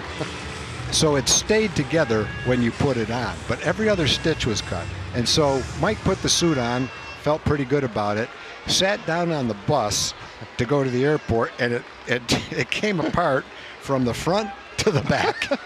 And he was so mad. He went around to every player. "Did you do it? Did you do it?" And he said to Toby, he thought Toby did it. He said, "I know you did it. Did you do it?" "No, Mike, I would never mess with someone else's clothes."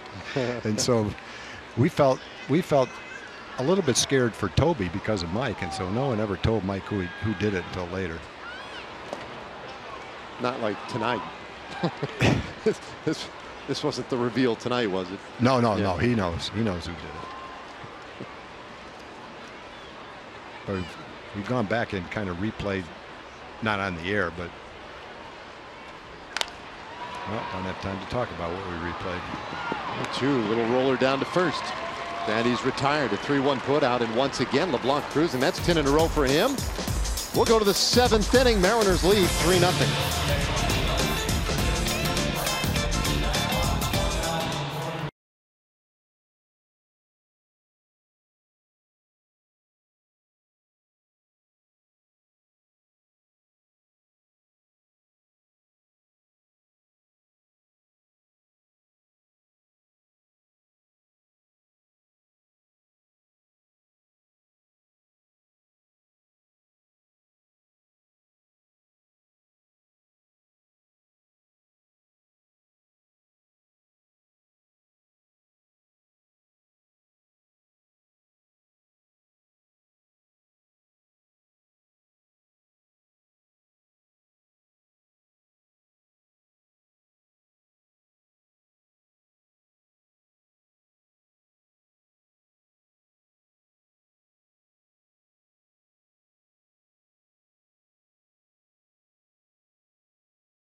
remind you to drink responsibly. Now, so far, definitely favoring the Mariners.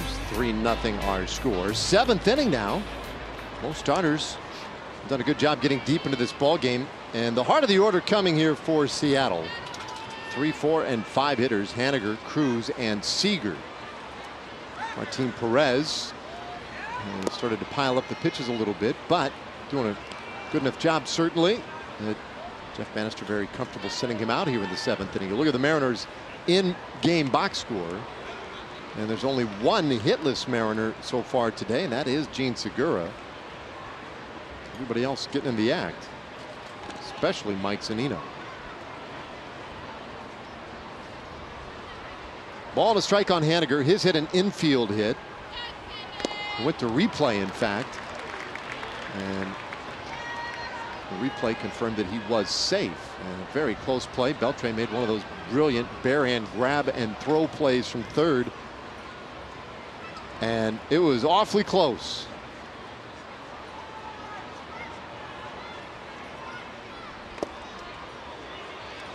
Two and two. Yeah, good velocity on that last sinking fastball at 95 miles an hour. See if he comes back with a changeup. He got Haniger to swing and miss twice at the changeup.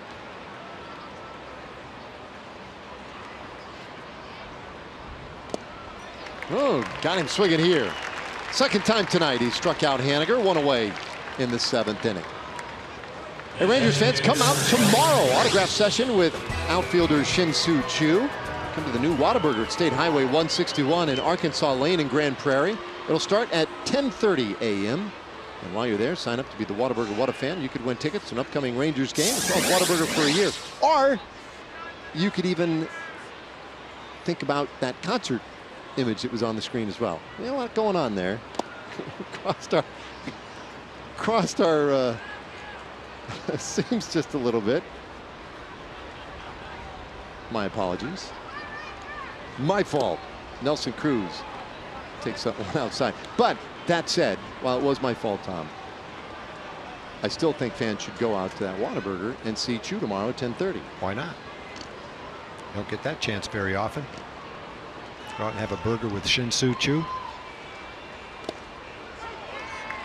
2-1. Well, last at bat for Martin Perez to Mitch Haniger. That's the best he's thrown the whole game. 2 95-mile-an-hour sinkers and 2 great changeups in that at bat.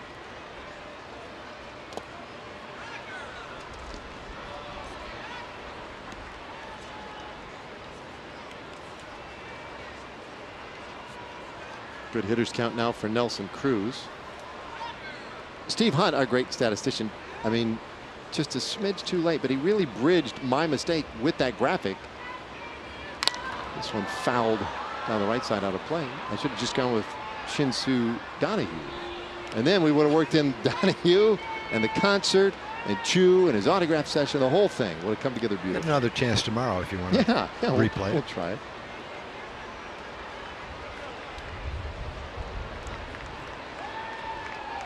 Guarantee if you go out and see Choo tomorrow, you'll enjoy that time.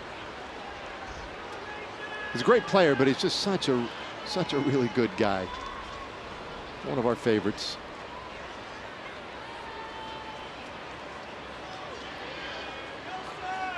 Now the 3-2. And a swing and a miss, strike 3. So Cruz goes down swinging 2 away here in the 7th inning.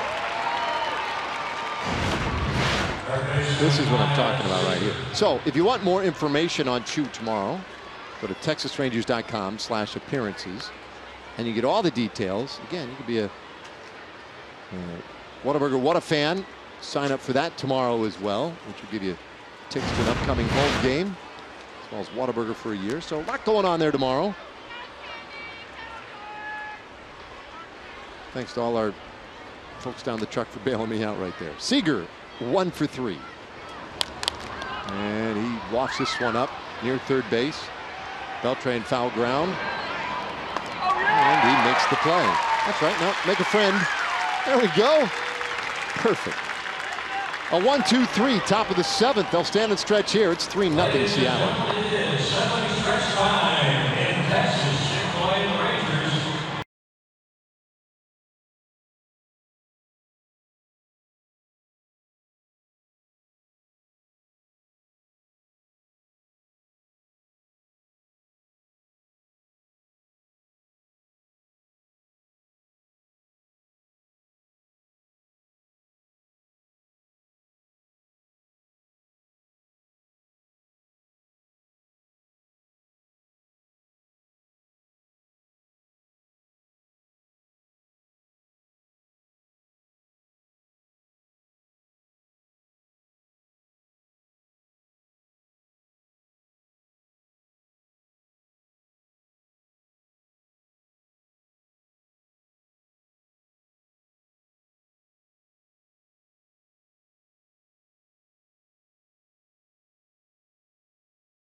bottom of the 7th. You can enhance your next game day experience with the MLB Ballpark app. Access and manage your tickets, enjoy check-in offers, exclusive content, and a whole lot more. Just download the MLB Ballpark app today. Fun look from out in the outfield. Back in toward home plate. Love that view. Such a great venue for baseball here in Arlington, as Rangers will send their 2, 3, and 4 hitters. Odor, Andrus, and Beltre. You look at the in-game box score. A lot of goose eggs up there.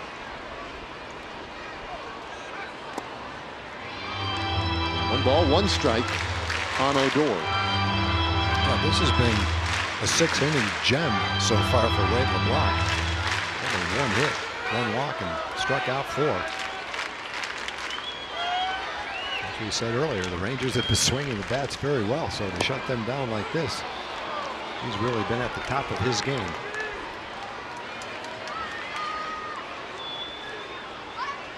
Rugi has walked, flied out to left. Has LeBlanc even broken a sweat yet? 98 degrees, and it looks as if he hadn't. He's got a good pitch count here in the 7th inning, only 75 pitches. 2-2. Talk about Rugi laying off a lot of pitches, and generally the one he's able to lay off of is that type of a breaking ball there.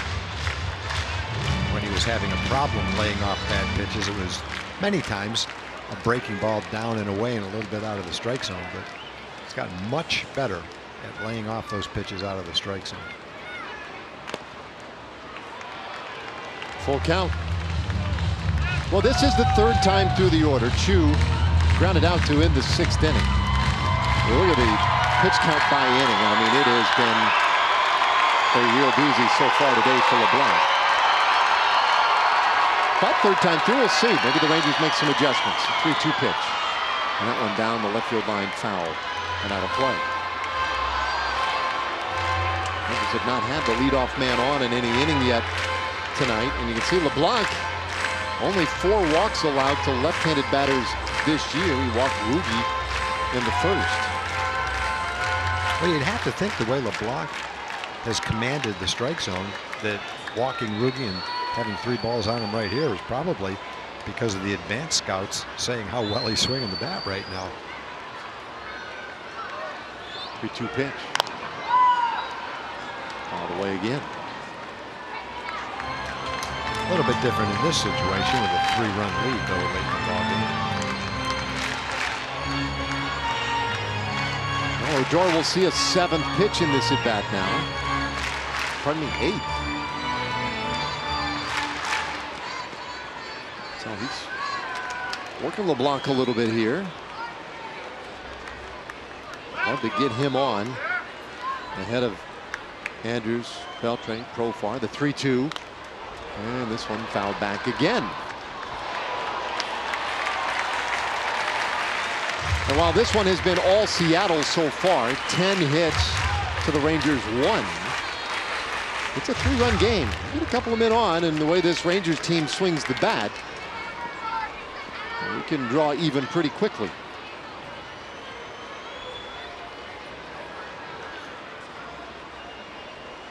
Another payoff. And this one bounced just to the right of second base. Grabbed by Segura. He throws out Odor, 1 away. And time for a Chevy game break. Let's check in again with Dana Larson.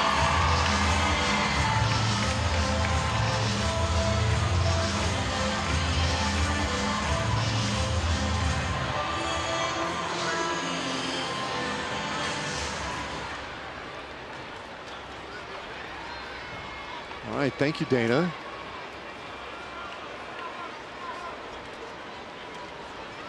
Interesting battle in the American League East. 1 out here. And Elvis at the plate. He's 0 for 2. He is flied out and grounded out.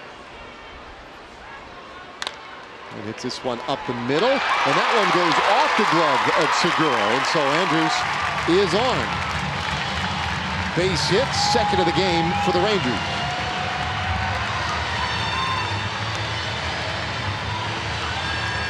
All right, Beltre coming up. Time for our WinStar World Casino and Resort Leaderboard. Seems like a great time to discuss this little note. Career home runs in this ballpark. Beltre, 114 of them. His next one will tie him with Juan Gonzalez. But it's not going to come off Wade LeBlanc because he's done. Scott Service out. Takes LeBlanc out of the game, and he doesn't look too happy about it. Service, that smile on his face, brings in a new pitcher, 3-0.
Inning after 6 1/3 excellent innings of baseball.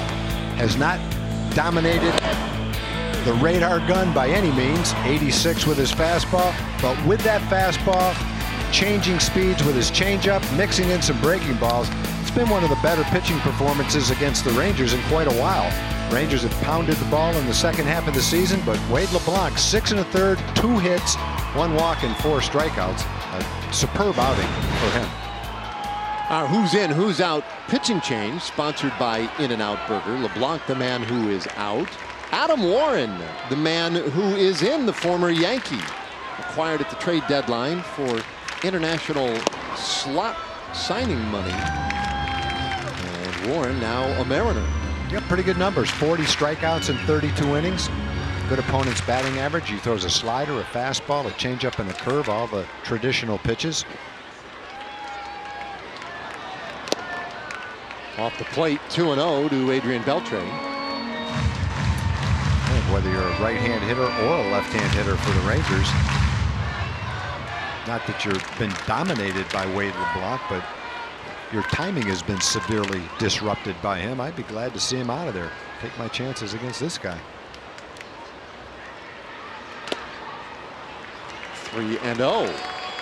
Andrus at first base had that single up the middle. Now a career high 17-game hitting streak for Elvis Andrus.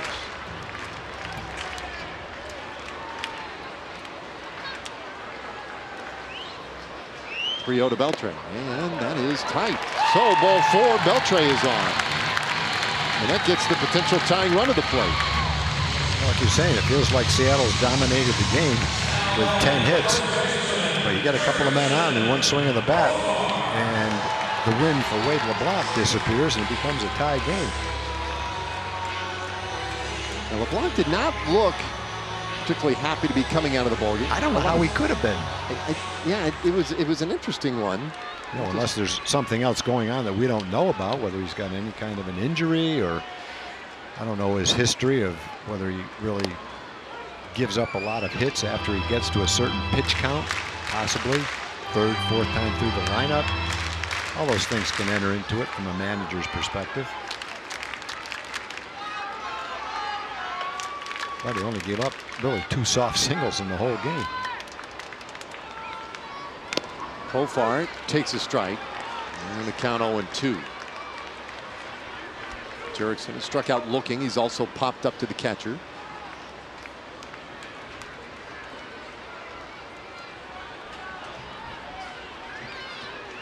Jeff Bannister is noted when asked about Jurickson profile. Here's a guy who shows up in some very big spots for this team. And you take his 56 RBIs this year. That's a nice number, but so many have been so meaningful. 12, what you would consider game-winning RBIs this year. Shoots this one over third. That's a base hit. Out into the left field corner. Big RBIs again for Profar. Andrus is in. Beltre stops at third. And it's a 3-1 ball game.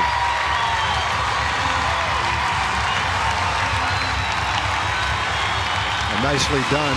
No balls and 2 strikes. Warren may have gotten some of the plate, which he didn't want to do.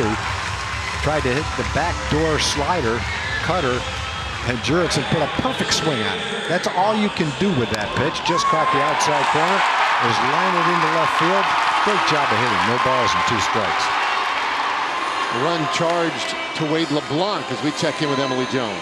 Yeah, you know, when Jurickson got that increased and consistent playing time when Elvis Andrus was out of the lineup, he really felt like he was able to get into a groove. And so Jeff Bannister trying to get him in, as we mentioned earlier, in any defensive spot as he can to keep some of that consistency alive with him, at least on the offensive side of things. And Jurickson said he's embraced this role that he's in and just trying to make the most of it. He's sure doing a good job, Ben. He's got the right attitude for it. A lot of fun watching him this year. Well, that was another big hit in a big spot. Now the tying runs are in scoring position. Beltre 90 feet away. Profar out there at second. For Chirinos. And Warren misses way off the plate. Ball, 1 strike. Adam Warren on relief. LeBlanc now, you can close the book on him. 6 1/3, 1 run on 2 hits. A walk and 4 strikeouts.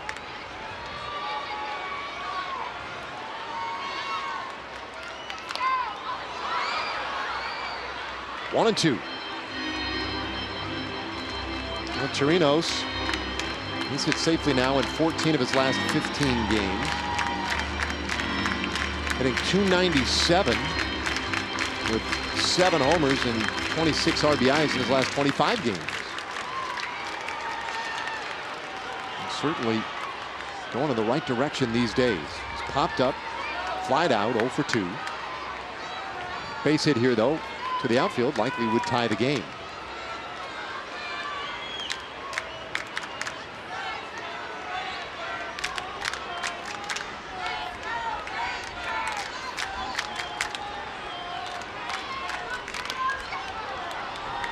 Foul off.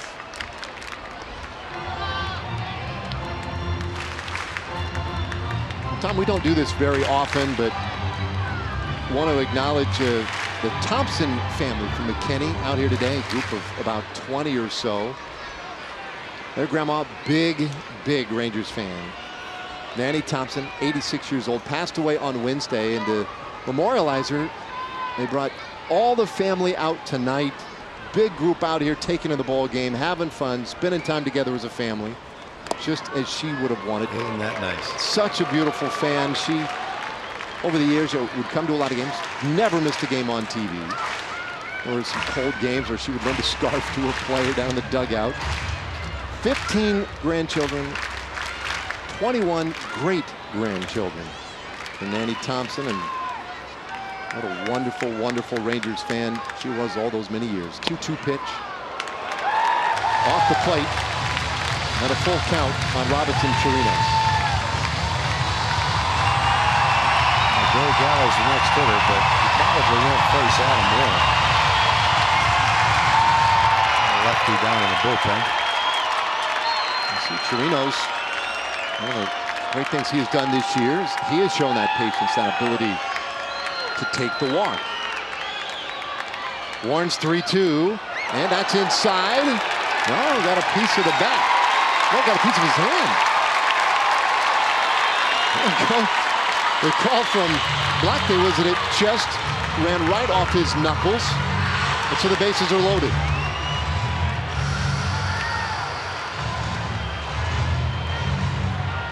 Scott Service going to argue that. Well, it's a backup slider. You can see it spin, but it's not spinning. I have to tell whether it hit. His hand is over the end of the knob of the bat. So it looked like it could easily have hit his hand and maybe part of the knob. I don't know how any of the umpires out there could see it hit the knob of the bat. It's got to be all reaction sound, right? I mean, yeah, we couldn't hear it, so we don't know what it sounded like. I think this is a tough one to overturn the call of the home plate umpire, but we'll see. Let's see if we can hear anything here.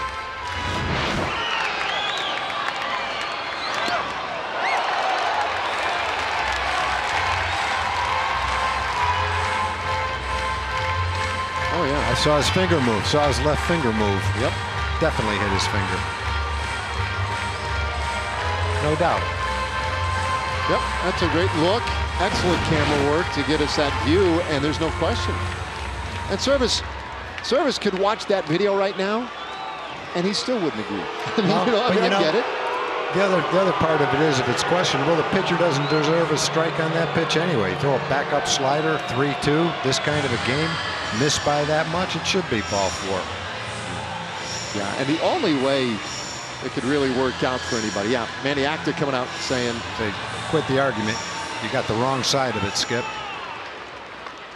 Oh no, quite the opposite. He's telling him, oh yeah. Tell him to check it. We got to check this one. His left finger definitely moved. So that's interesting. And the only way really that would work against Chirinos was if they wanted to appeal and say that he swung, but he didn't swing. Watch his left finger. You can see it. He could see it move. Yeah, and when we listened back to that replay with the sound, you couldn't hear any clip of the bat. I'll be shocked if they win this argument. Yeah, that's going to be a very difficult times one. Before, so anything's possible. But again, that pitch doesn't deserve to be a strike. You know, and Acta coming out there, former manager himself, bench coach now for Scott Service, and if they want to just look at it from the simple standpoint of the high leverage nature of this situation, right? I mean, this is definitely a critical juncture of this game. And so maybe you just roll the dice anyway, even thinking it is a long shot. Yeah, why not? You're in the 7th. So the Mariners using a challenge here.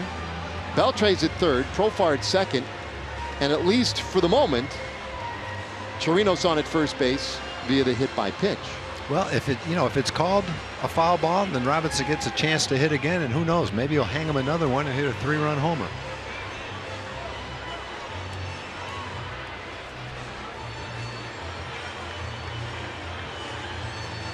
No, I hope they, I mean, I can't imagine that they could call that the foul ball. To me, the telling one was when you saw it go by his hand and you saw his little finger move. It's not going to move if something doesn't hit it. Zunino caught the ball. So I suppose if they wanted to say it was a foul tip. But nope. So just it's worth the challenge, but they weren't going to win that one. Yeah, I get it. You're never going to be happy about that, but that was the right call. And so now with the bases loaded, how about this? Joey Gallo is due, and Scott Service says, I don't want to rethink this, because Warren has come in, issued a walk, a double, and then hit Chirinos to load him up. And Jeff Bannister wants to go out there and have a word. Not happy with the way this whole scene is transacted, because that has bought a lot more time for the bullpen. Warren is done, and Zach Duke is coming on. He had about 20 minutes to warm up. So the lefty is on to face Gallo when we return.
So bases loaded, a run across, and Joey Gallo coming to the plate.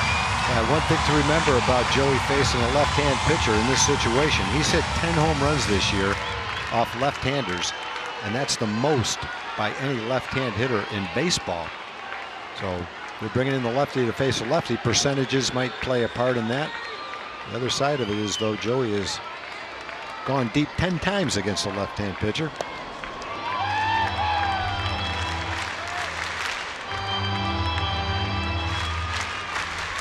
"29 home runs, 66 RBIs. Tying runs in scoring position. Go-ahead run at first base. And a left-hander Duke. Whoa, man. 1-1 the count. Tough for a hitter. You know, bases loaded, game on the line. You take a tough breaking ball, close, borderline. You feel as a hitter like it was below the strike zone. Difference between being 2-0 and 1-1 right here. Big deal. Now, would he have thrown a breaking ball 2-0 like he just did 1-1? We'll never know. And there's the number you were talking about a moment ago. 10 home runs against lefties. Never had a grand slam in his career. Rangers have 4 of them this season, though. The 1-2 off the plate.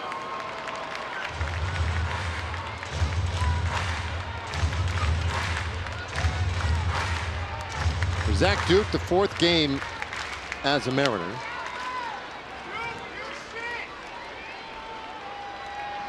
In his Mariners debut, he gave up a 2-run homer to the Astros. That was on July 31st. 2-2 pitch. Off the plate again, and a full count. And what a great take by Joey Gallo. I'd be interested to see what he throws him here. He's thrown 2 straight fastballs. Now with the count, 3 balls and 2 strikes. Will he throw that sidearm slider, sidearm curveball? That's what Joey's wondering. That's what he's trying to figure out as he looks at the catcher's sign. Inside, ball 4. Gallo picks up the RBI, a bases loaded walk, and it's a 1-run game. So a hit batter to load him up, a walk to bring in a run. And these are 2 acquisitions that Seattle made. They just got Adam Warren from the Yankees, just got Zach Duke in a trade, and in this game it hadn't worked out very well. Oh, and that is it for Zach Duke. So another pitching change is now Nick Vincent will be coming on for Seattle. Bases still loaded in a 1-run game.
Gallo's walk with the bases loaded, and take a look at the pitch by pitch. Zach Duke starts him out with a breaking ball out of the strike zone. Another breaking ball called a strike right at the bottom of the strike zone. Swing and a miss at a curveball. Then Joey takes a couple of fastballs very close to the outside corner, both of them in the same spot. And then the breaking ball, almost the same as the first pitch out of the strike zone. Behind in the count, 1-2. Joey works the walk, gets a big RBI. And now Isaiah Kiner-Falefa against Colomé with a tying run at third base. Well, they did not go with Nick Vincent. He had been warming. Instead, they bring in Colomé, who also had been warming. His 51st appearance in the regular season, a 3.45 ERA. Bases loaded, 1 out. And he is in the strike zone there, but barely, with that good fastball at 96 miles per hour.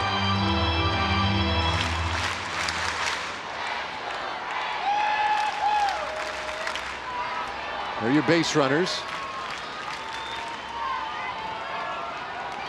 And this one shot out into right field. That's a base hit.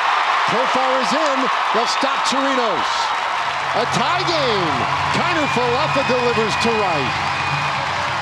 And the beat goes on in the 7th inning.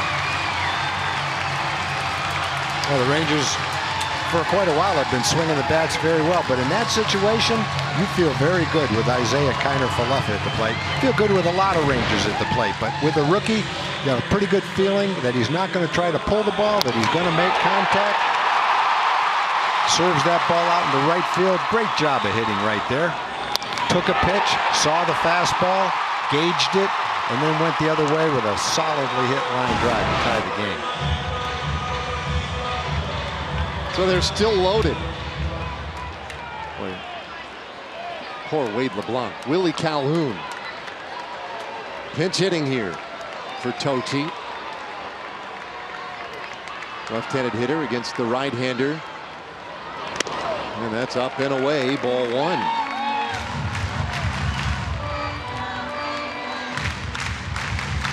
Three runs in, all have scored since LeBlanc has come out of the game. Adam Warren could not retire a batter. Neither could Zach Duke. And thus far, Alex Colomé has allowed just the hit. The 1-0. Fly ball, left field, hanging up a little while. Heredia on the run. He'll get to it in foul ground, and he makes a big catch for out number 2.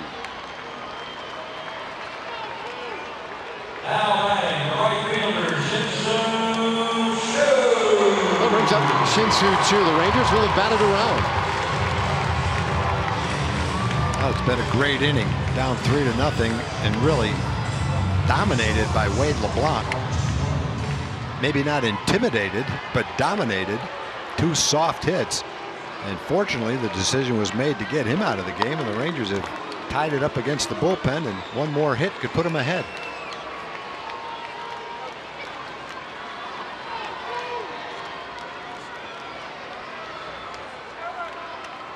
So Choo, big swing and a miss, went after that fastball upstairs. They've modified the shift a little bit here with the runners all over the place. So Segura plays closer to a conventional spot at short. He and the third baseman Kyle Seager shaded well to their left, but still on the appropriate side of the bag anyway. For traditional side, 1 strike pitch, 0-2.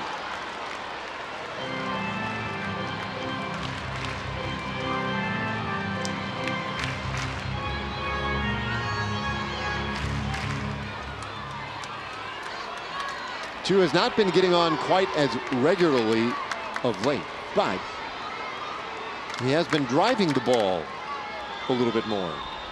Home runs, extra base hits. 0-2. And he stays alive. That one will hurt. Right off his foot or instep there.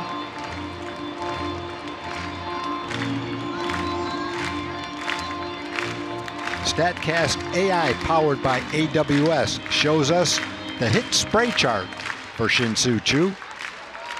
25% of the balls basically go right back up the middle. Few more go to the right side than the left side.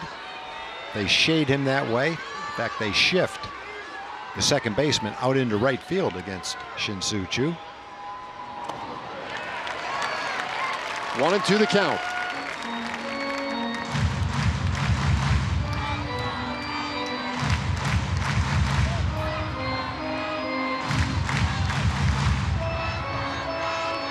LeBlanc, 82 pitches into the night and dominating. Pulled from the game this inning. Colomé, the third pitcher of the inning. But the bullpen has allowed the Rangers back in at 3-3 our score.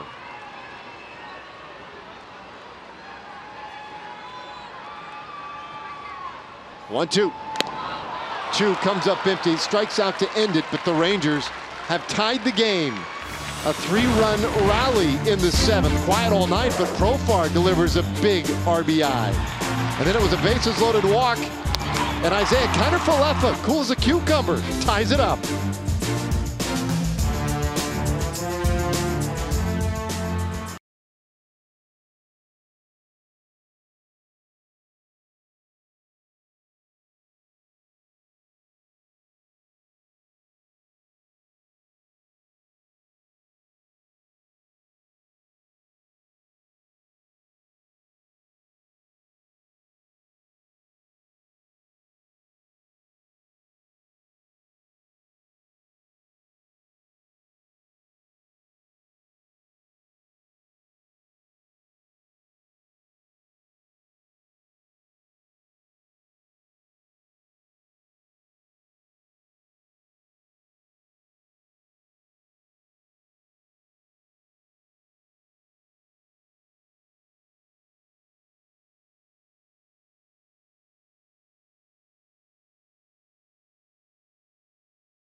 Seventh inning. Elvis starts it out with a base hit up the middle. Beltre walks. Jurickson Profar, no balls and 2 strikes against the new pitcher Adam Warren. Shoots one down the left field line. That brings in a run. Robinson Chirinos hit by a pitch, loads the bases. New pitcher is Zach Duke. He comes in, gets ahead, but walks Joey Gallo. That's an RBI. Alex Colomé comes in with the bases loaded, and Kiner-Falefa shoots a line drive to right field. That scores Jurickson, and that tied the ball game, and that's where we stand right now, heading to the 8th inning. Mariners 3, Rangers 3. Well, it's been a fun one so far, and it gets a little more entertaining as Joey Gallo takes over in center field. Willie Calhoun stays in the game in left, and a new pitcher in the ball game for the Rangers, Chris Martin, the Arlington native, comes in here in the 8th inning in a tie game. This is his 30th appearance of the year.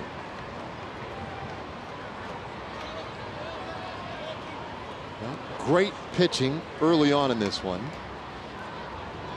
by both sides, and now the bullpens are going to decide it.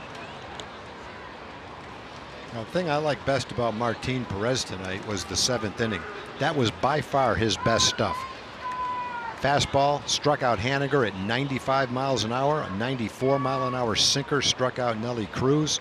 Threw some good changeups in there. 1, 2, 3 quick inning. After kind of a long 6th inning, some cheap hits. Gave up a couple of runs. Rangers came back and tied it.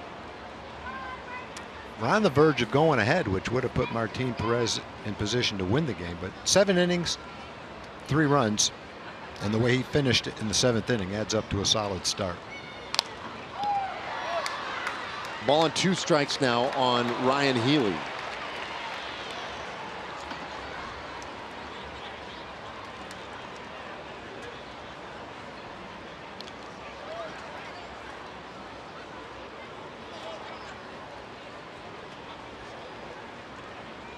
And Healy had the double in the 6th inning that started a little 2-run rally. And a very high pop up left side of the infield. Beltre is right there. 1 away.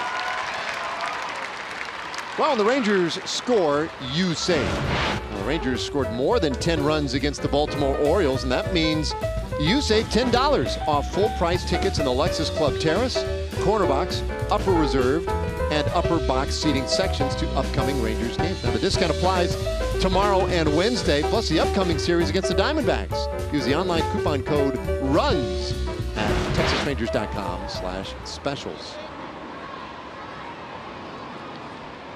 One gone here in the 8th inning. Cameron Maybin has had a good day at the plate, and he takes one for a ball here. Maybin has walked, singled, scored a run, driven in a run.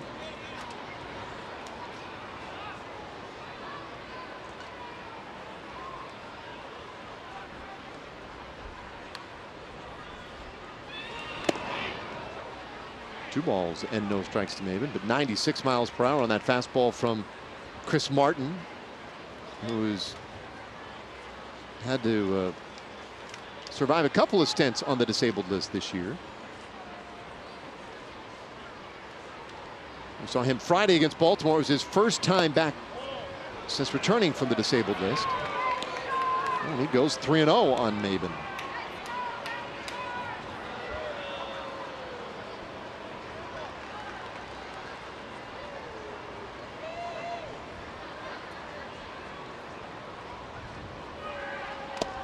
Trying to get back at the count here now, 3-1.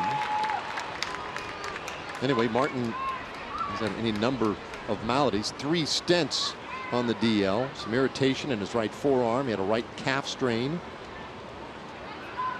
In any case, healthy and ready, and in a big spot here. 3-1 pitch, called strike, and it's a full count.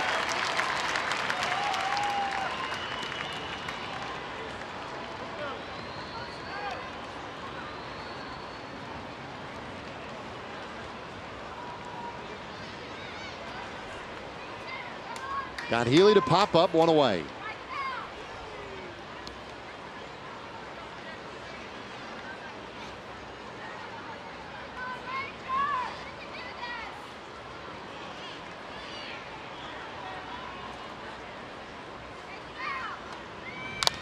Bouncer, second base, Odor right there. 2 gone in the 8th inning. That's the way to come back from a 3-0 count. So the Mariners, you have to wonder what's going through their minds. We talked about this in the open today. The last 24 games, they've gone 8-16. You see the runs per game down about 25%. Home runs per game down about 25%. ERA has gone up. They were off to a wonderful start, but they have lost 13.5 games in the wild card chase since June 16th. That's the time when the Oakland A's got hot. They had an 11-game lead at that time and now trail by 2.5 games in the wild card. And the frustration, no doubt, palpable in that dugout as that pop-up now ends a 1-2-3 inning for Chris Martin. Nicely done by the right-hander out of the bullpen. Last of the 8th inning coming. Rangers and Mariners tied at 3.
Tie game.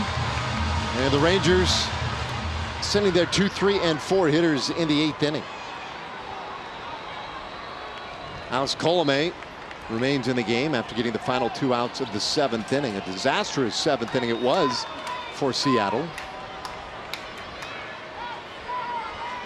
Now we'll see if the Rangers can deliver the next blow in this one. Trailed at 1 point, 3-0. And Odor takes up and away for a ball. Rugi, if you missed it at the beginning of the broadcast today, we told you about the good news for him. More hardware for Odor. Won the American League Player of the Week award. Second time in the last 3 weeks he's won that award. Got to get him in position for the Player of the Month. He has a good end to the month. And certainly we've spent quite a bit of time talking about the turnaround that he has enjoyed this season. But it has been a much more significant period of time than just these last 3 weeks. Actually, the two don't count in the same month, do they? No, they don't. That's true. I just realized that. You said 2 times in 3 weeks. Problem was, one was in the end of July, one's the beginning of August.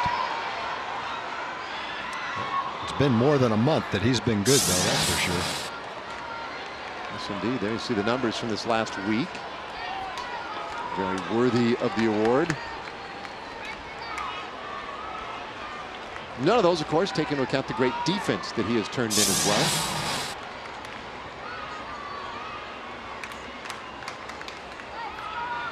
And a hole here, 1 and 2, though. Colomé delivers. A little bit tight.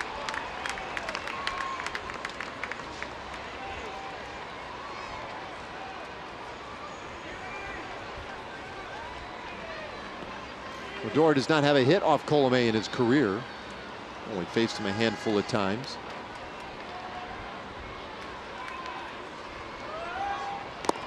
And he chases strike 3. So a strikeout to start the 8th inning. 1 away. Well, the Angels will be in town to take on the Rangers Saturday, August 18th, a 7:05 game. First 15,000 fans to the ballpark. We'll get the first ever Nomar Mazara bobblehead, courtesy of Coca-Cola and Walmart. You can get your tickets at TexasRangers.com or by calling 972-RANGERS.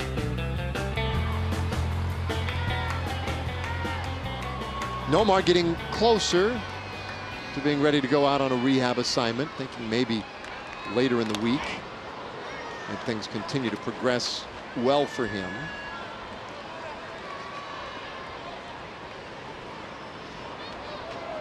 Three young outfielders right there. Tochi, Mazara, and Calhoun.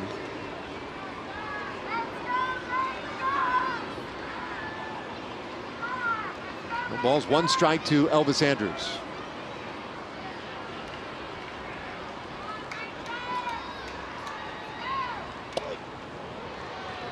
A little bit in. We check in with Emily. Yeah, Nomar said he's able to do everything, that his teammates are doing. Batting practice, taking, working out in the field, shagging balls. But he said the only thing is just dealing with the soreness. So he's able to keep the swelling down and able to tolerate the pain. Then he'll be able to continue to move forward, as you mentioned, with that rehab assignment. Hopefully get back in the next couple weeks.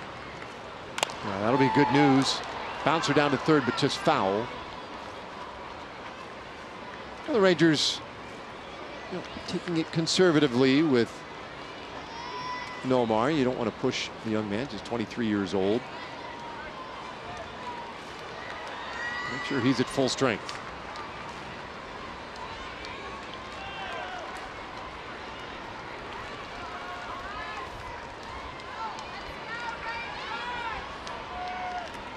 One out, nobody on. Andrus now with a 17-game hitting streak. With that base hit last inning. It's the longest in his career. Longest by a Rangers hitter this year. And it's the second longest in the American League this season. Michael Brantley had a 19-gamer.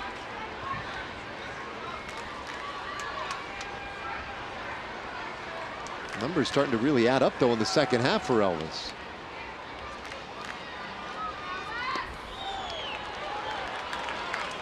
In fact, if you want to just take home games, it's 20 consecutive home games in which Elvis has hit safely. Longest since Nelson Cruz hit in 21 straight back in 2010. So it's been a long while since somebody's had that kind of consistent success here at home. Oh, and he bounces another one. It's a full count. That's the same pitch, different location, obviously, that he struck Rougned out with. A splitter.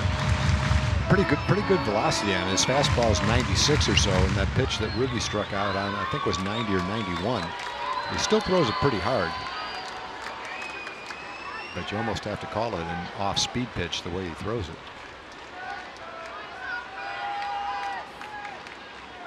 Well, a big pitch coming right here.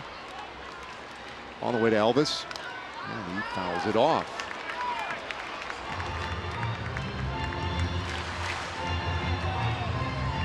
So a good long at bat, and Colomé has already logged 21 pitches. This will be the 8th pitch of the at bat here with Elvis Andrus.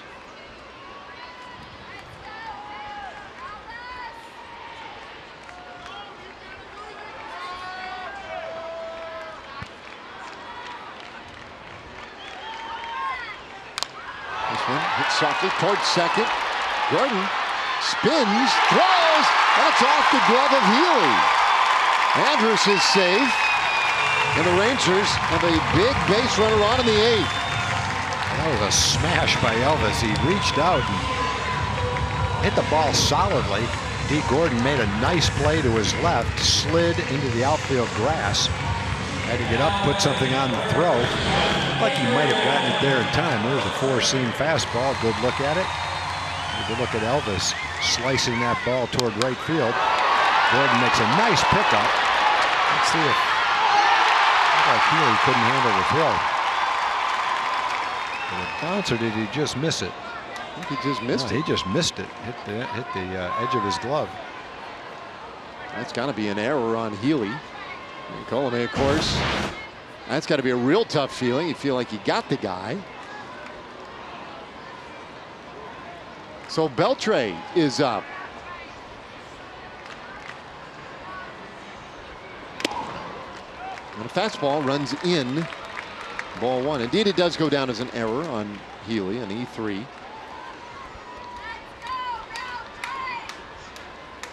Let's see if the Rangers can take advantage of the mistake.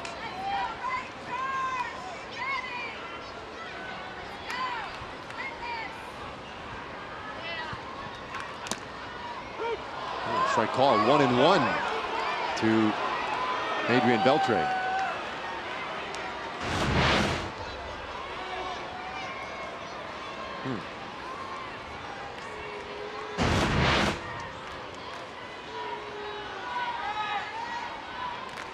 Beltre 2 for 4 with a walk against Colomé in his career.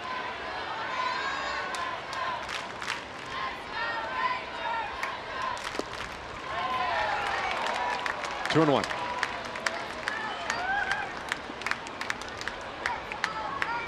Colomé's having to throw a lot of pitches. Error didn't help him. 25 pitches. He's one of their key setup guys. He's a closer in Tampa Bay, and a pretty good one, really. Had a lot of saves for them. But right now, he's not going to get a chance to close with Edwin Diaz out there. Maybe the best closer in baseball right now. So he provides a great setup guy. The more pitches he throws today, the less he'll be able to throw tomorrow, if at all. 2 balls, 2 strikes on Beltre. Well, the most pitches he's thrown in an outing this year has been 29. He did that at Boston back in April. I mean, right out of the chute this year. And that outing against Houston recently at the end of July, he threw 27 pitches. He'll match that with this offering to Beltre. Those are his 2 longest outings of the year. So, got to be getting to the end of his rope. 2-2. And a high fly ball, short right field. Haniger is in. 2 away. Well, Rangers baseball brought to you by Shiner Light Blonde. It's light done right.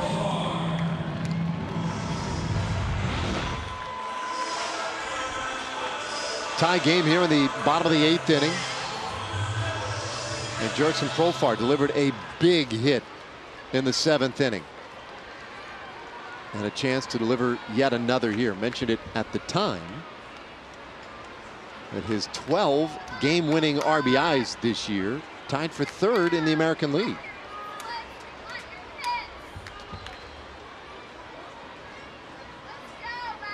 He's trying to break a tie right here. And he hits this ball high in the air, out to right field, but room out there for Haniger. He'll pull it in, and the inning is done. So the Rangers leave a man. We go to the 9th inning, still tied at 3.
Fares, no hidden fees.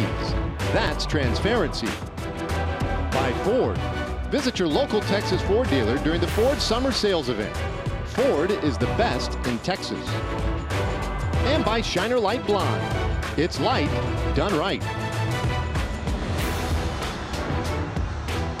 Well, we've had a great one tonight. 3-3 our scores. We head to the 9th inning. Seattle had a 3-0 lead. Has frittered that away. The Rangers now going to try and give themselves a shot in the 9th. Jose Leclerc on the pitch here in the 9th inning. Yeah, and if you had to pick a closer out there, Jeff Bannister really hasn't named him the closer, but he'd be the closest thing to one right now. Generally, managers like to bring a closer into this kind of a game at home to pitch the 9th inning. The feeling is if he can hold the visiting team in the top of the 9th, it gives you a chance to score and win the game in the bottom of the 9th. Got the save the other day. No logical place for him to be. And he starts by dealing with Denard Span, pinch hitting here for Guillermo Heredia.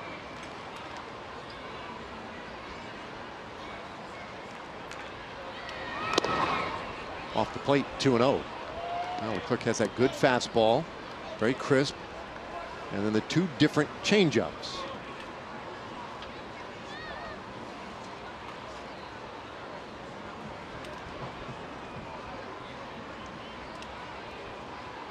Two-0 pitch.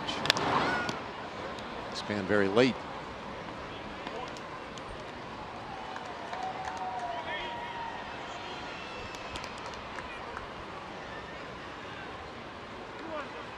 Span, one of those hitters that hits from almost a dead stop. Doesn't get a whole lot of movement before he swings, which is kind of rare.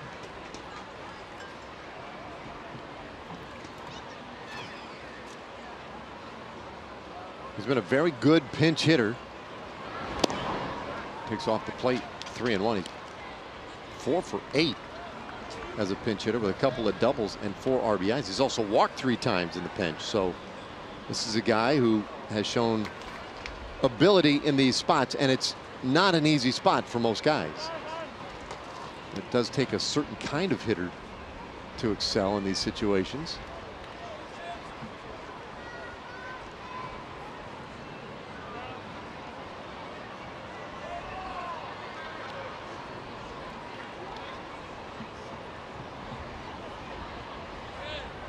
And it's a great spot right here for Span as well. The 3-1 on the way from Leclerc. High fly ball, back of second base, playable for Andrus. One away. That's a big out.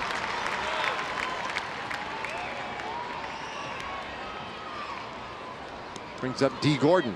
The Rangers retired 9 in a row. 5 in a row for Martin Perez, including that nice 7th inning. Chris Martin, a tidy little 8th inning, and so far 1 up, 1 down for Jose.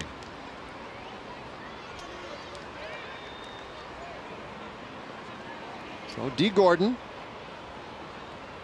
1 for 4. A lot of weak ground balls, weak contact on the right side of the infield. And this time he pops it foul the other way. Yeah, pretty much in this game, the Rangers have just pounded the inside part of the plate with him and jammed a number of times on ground balls towards second base.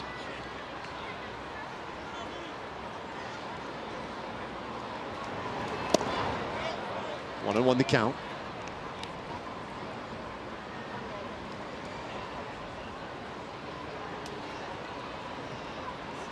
For Seattle tonight, an opportunity to make up a little ground on Oakland. Oakland not playing. A little bit inside, 2-1. Currently trail the A's by 2.5 games in the wild card. There was a time where I think Seattle fancied themselves very much in the race for the division. They were just a half game back of Houston as recently as July. Well, that's no longer the case. 6.5 back coming into play today. Bouncer right side of the infield. Odor really had a range to his left. Throws over the first in time, and they get Gordon 2 away. They're just about knocking the bat out of his hand tonight. That's another softly hit dribbler towards second base.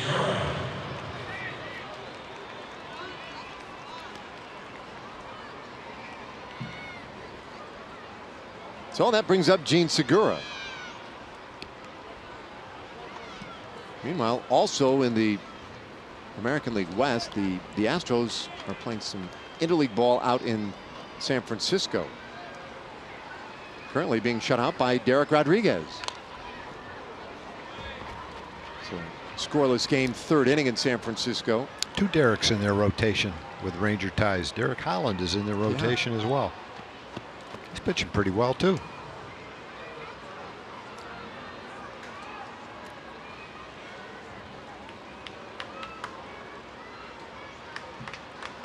Well, the 1-strike pitch. 1-1. Segura 0 for 4. I pointed it out earlier. Segura is the only Mariner starter who does not have a hit yet tonight. 3 runs, 10 hits, 1 error for Seattle. They have stranded 8. And this one popped up. Could be playable. Ends up in the seats.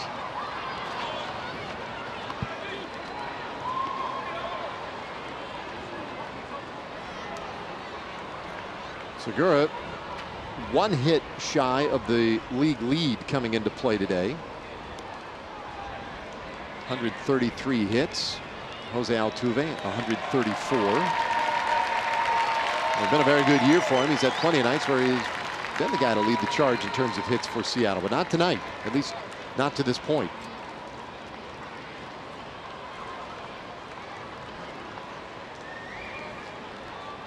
Clerks 1-2. Another pop foul.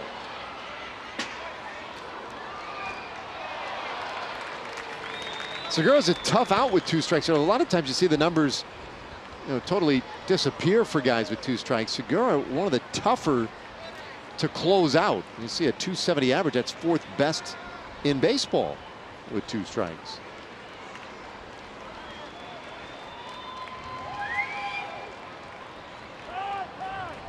Time called right as LeClerc was about to deliver. Yeah, one of the things Segura does is he makes good contact. He's only struck out 53 times. 59 times, make it. Which today is a low number. Uses the whole field, runs well. Wouldn't chase that one. 2-2. I think generally when you see a guy that doesn't strike out a lot, he probably has a little bit of a different approach when he gets 2 strikes. Might shorten his swing a little bit, concentrate on trying to hit a line drive back through the middle. Maybe a little different approach than he does earlier in the count.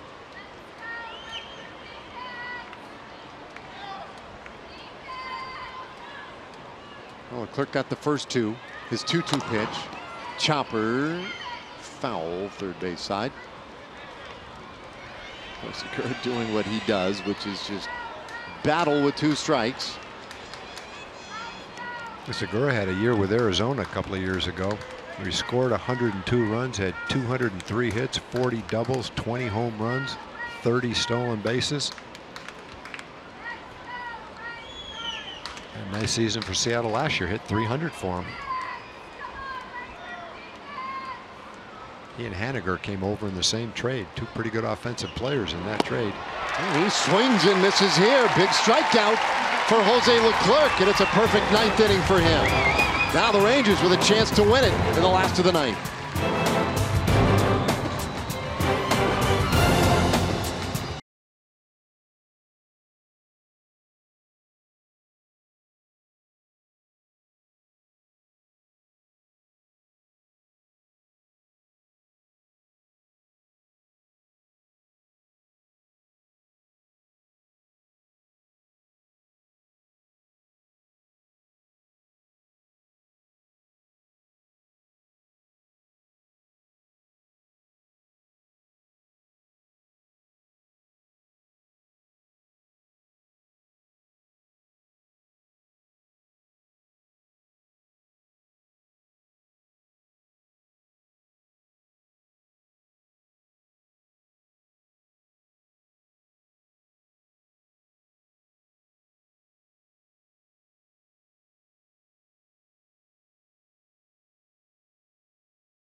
Hanging in the balance, the end yet to be written, but when it is, we will cover it completely on Rangers Live, the post-game edition. Dana Larson along with Pudge Rodriguez, Mark McLemore.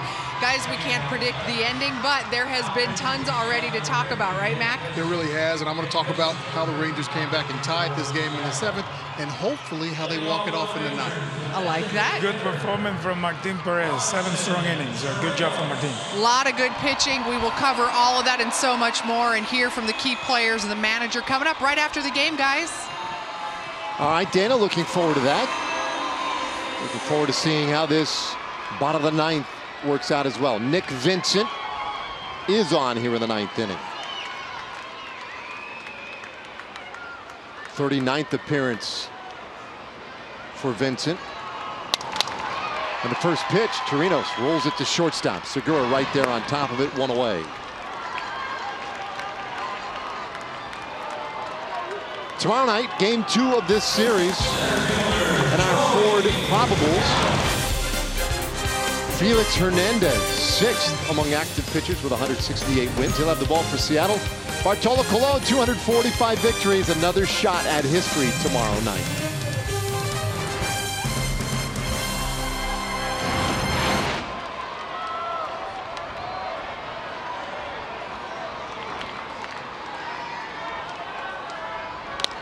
Gallo, first pitch swinging. High fly ball. Hang it up there for Maben, 2 away. Vincent throws a lot of cut fastballs, and that was a cut fastball right there. And it can be very effective. Moves just enough into the right, to the left-hand hitter where it jams him. But that's what happened to Joey on that pitch. There's Denard Span, has stayed in the game in left field.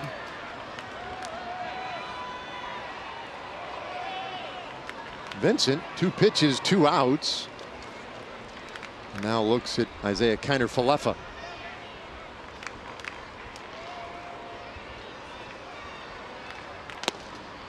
Regardless the outcome, Vincent will lead the ballpark with a pretty sweet mustache. That's big league.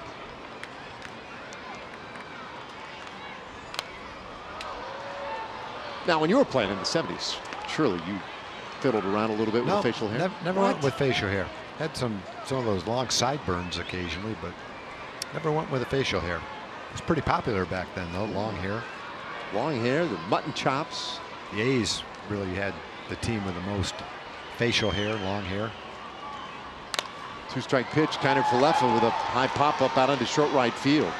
And Haniger on a routine play finishes the inning. We will have extras tonight. Boy, Nick Vincent could have made that look any easier. To the 10th inning we go, tied at 3.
The Texas Rangers going outside the box this summer. It's a way for Rangers fans to find out what the team is doing behind the scenes.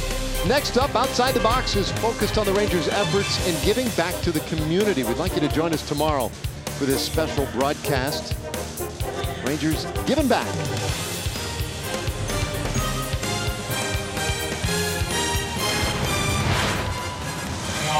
Meanwhile here, 10th inning. And the heart of the order will be coming up for the Seattle Mariners. Corey Guerin is checked in for the Rangers. Yeah, Corey's done a nice job since he came over to the Rangers. All around in his overall numbers. This will be his 47th game. Good ERA, under 4. Almost a strikeout per inning. Solid opponent's batting average. Sinker, slider, and a changeup.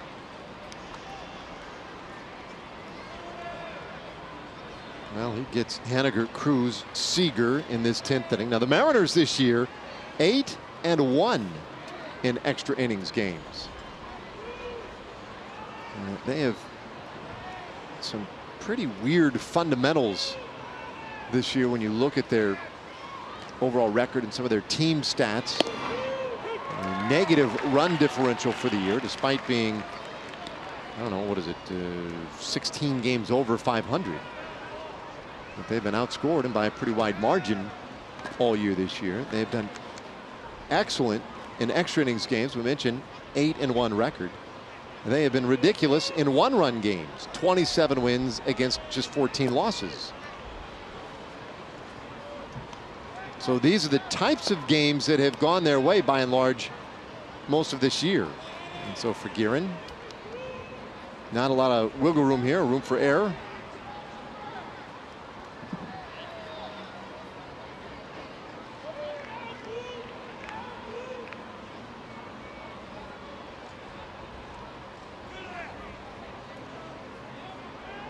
One.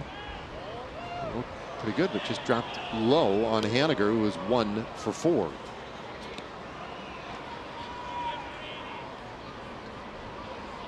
That was sort of the Rangers story a couple of years ago. They won 95 games and had the best record in the American League. They were outstanding in one-run games. 2-1 pitch.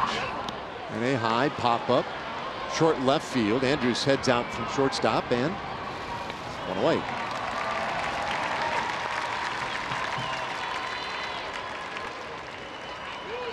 Bullpen doing a nice job. 7 up, 7 down. Martin, Leclerc, Guerin.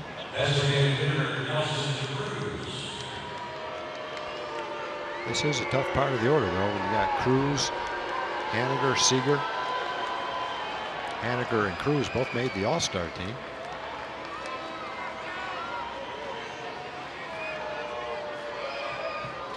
Yeah, Cruz 1 for 3, a walk today.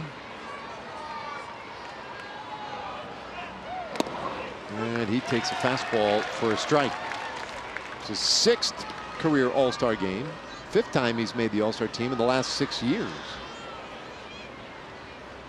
He's hit 21 home runs in his last 57 games.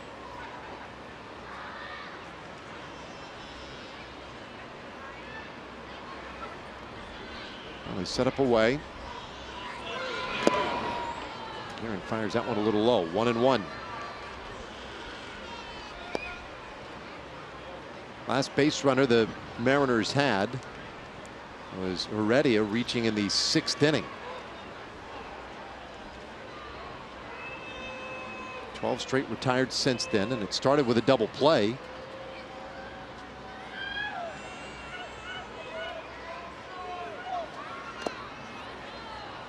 Two balls and a strike on Cruz. Now, Guerin can be a little bit deliberate.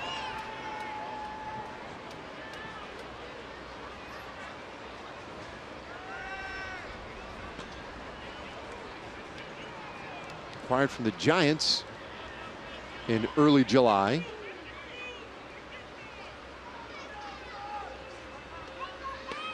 Check swing. Did he go? They want an appeal. Yes, he did. Strike 2. Adam Hammery says he went around. Look at it. Yes, you did, Nelly. Might not have felt like it, but it sure looked like it.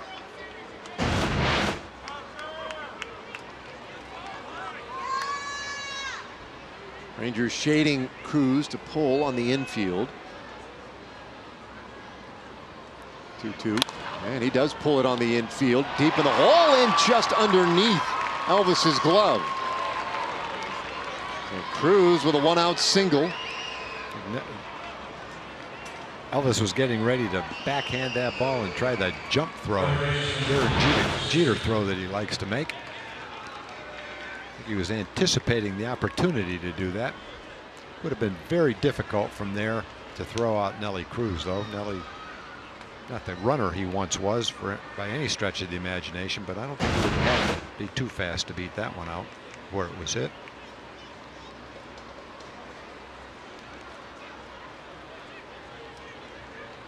So now a little bit of an adjustment on the infield defensively for the Rangers with Kyle Seager coming up. Seager with the 1 hit tonight, and he shoots this one in the air, left side, foul ground. Beltre. That's a tough play up against that wall. Yeah, because that's not padded, and that cement at the top of it is sharp. You just can't go into that full speed or anything close to full speed. Adrian knows it, and that's why he's trying to brace himself and roll against it to keep from hitting the sharp part solidly with the side of your hip.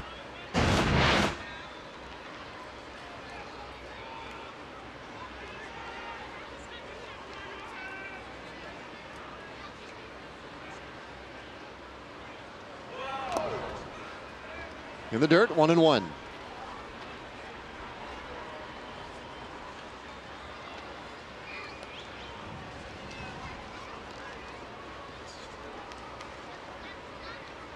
Guerin and Seager have only seen one another once.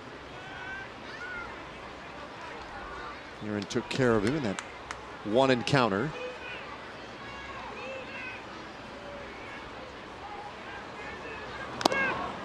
Off the plate, 2-1.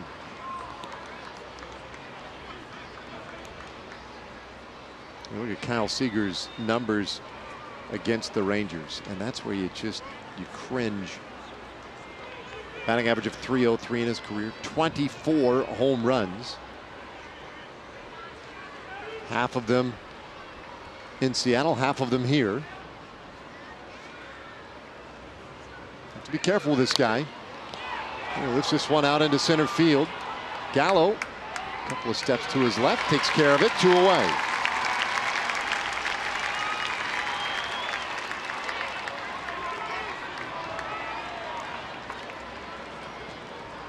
So now Ryan Healy.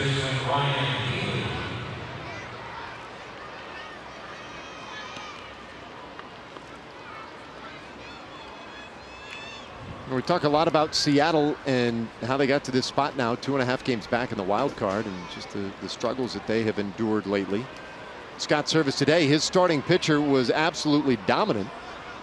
Took him out in the 7th inning, leading 3-0. And the pitch count at 82. Bouncer third base. Beltre wants to go the short way, and he does, to force out Nelson Cruz. Inning is over. And now to the bottom of the 10th, another opportunity for the Rangers to walk this one off. Willie Calhoun will lead it off when we come back.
We invite you to start your day with First Things First. Join Chris Carter, Nick Wright, and Jenna Wolf for the best morning show on television. Weekday mornings, 5:30 a.m. on FS1.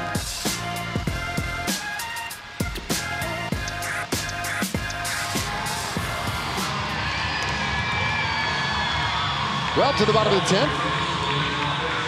Rangers will have Willie Calhoun leading it off. James Pazos has come on here.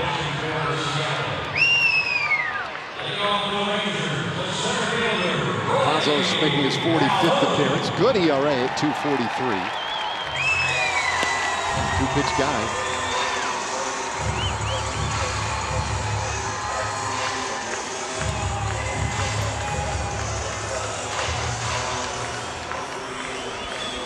Well, Pazos has a good arm. We've seen him quite a bit last year anyway. Generally a low to mid-90s fastball, hard breaking ball.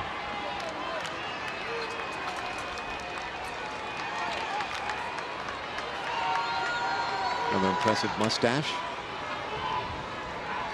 What a distinctive look.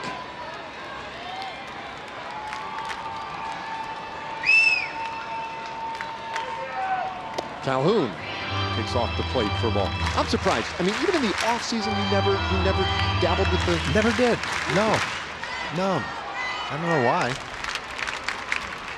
Just never something I cared to do. Calhoun pops this one up. There's second base. Routine play over there for Segura, one away. Second time Willie's popped up. Pinch hit in the 7th inning with the bases loaded. Just got under it a little bit. Ready and made the catch. Was not deep enough to even think about a sacrifice fly. And Bezos comes in at a point in the game where he's going to face 3 straight left-hand hitters. Calhoun, who pinch hit for Tochi, and then Chu and Odor at the top of the lineup. You've got a lefty out in the bullpen, and you value him against left-hand hitters. Now's the time to use him.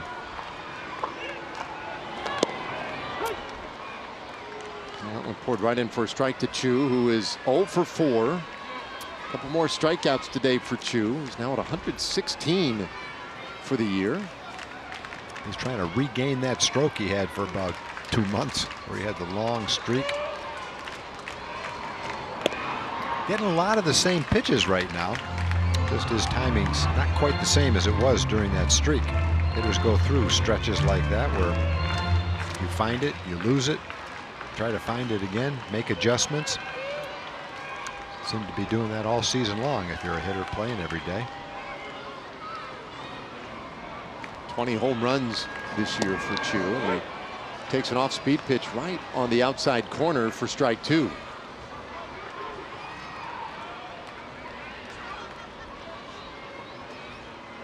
Just a couple of home runs shy of his career high.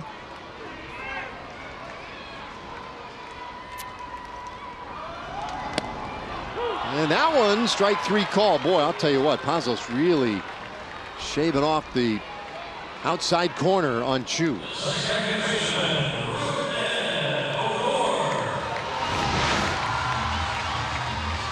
a good curveball, and I guess it's just barely a strike at the top of the strike zone.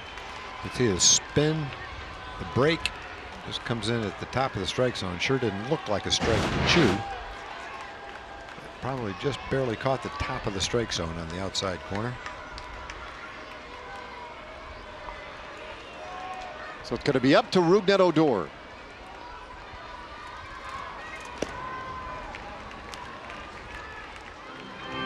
For 3, walked his first time up today. Rangers got all 3 of their runs in the 7th inning. 3 runs on just 4 hits. Also benefited from 1 error today by the Mariners.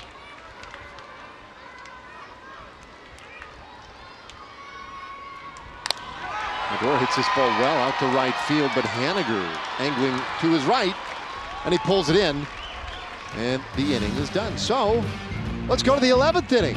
Still tied at 3.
Ranger bullpen, one of the reasons why we're in extra innings. They've done a terrific job. Chris Martin, 1-2-3. Jose Leclerc, a 1-2-3 inning. Topped it off with a strikeout of Gene Segura. And then Corey Guerin did give up a single, but got Adrian Gonzalez to get the force out at second base. You could see him guarding the line in a tie ball game, and the ground ball went right to him. So here we are in the top of the 11th. Corey's back out there. Great job by the pen. Great numbers overall, and Guerin out for a second inning of work.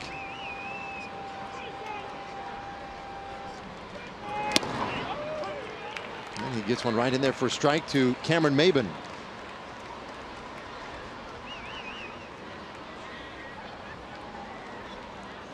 Maben a part of that 6th inning when the Mariners scored a couple of runs off Martin Perez. Martin would come back out of the 7th and finish really strong with that great 7th inning.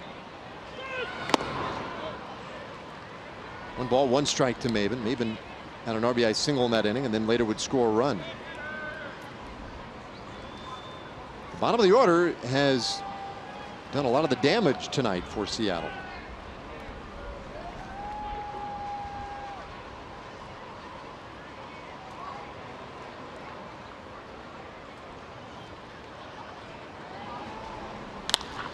This ball hit well out to left field. Calhoun might have room out there. He does. 1 away. A little bit worried off the bat. Looked like Maben might have had enough. He got a pretty good piece of it. Hit him almost 390 feet. Willie Calhoun did a nice job. Sprinted back right in front of the Mariner bullpen, right at the warning track, and made the play. So all it is a long out. 1 up, 1 down here in the 11th. Cruz didn't make the same contact. Yeah. That does not work out as well in that case. Probably not. Well, Mike Zunino, 3 hits tonight. He has 1 4-hit game in his career. Came several years ago against the Yankees. And tonight it's been 2 singles and a home run for Zunino. Last time up though, he did pop out to first. Rangers playing him to pull on the infield and in the outfield. Now that is a fairly unusual defensive look for any major league team. Zunino shoots this one out towards center, and Gallo is right there. That had some exit velocity on it. That was a rope. Except for a couple of the soft ones he had, including that broken bat single up the middle. Well, here comes Jeff Bannister. 2 gone here in the 11th inning. Alex Claudio had been warming up in the bullpen. Denard Span, the man coming up, and Banny makes that signal. So Claudio will come on. Guerin does his job. 2 gone here in the 11th inning, tied at 3.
3-3, 11th inning. Mariners are a lot more active at the plate and on the bases. The Rangers have made real good use of what few opportunities they have had. It's been a fun one tonight. Good starting pitching, and now the bullpen's continuing to battle. Alex Claudio has come on here in the 11th.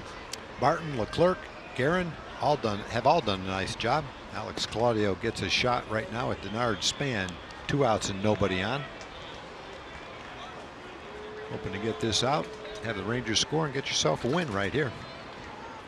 Yeah, the Rangers will have Andrus, Beltre, and Profar coming up in the 11th. Mariners scored the first 3 runs of this thing. Rangers answered with 3 to tie. And Denard Span came in the game as a pinch hitter in the 9th inning. He popped up against Jose Leclerc. So he's 0 for 1 tonight, and the pitch on the way, that is off the plate.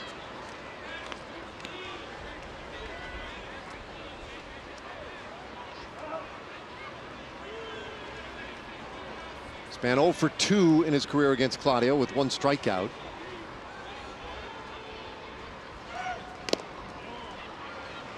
And he jumps ahead here, 2 balls and no strikes.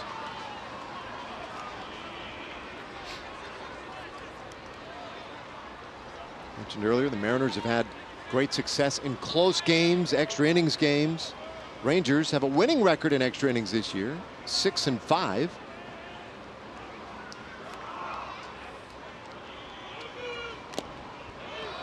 Span got a piece of that one, 2-1.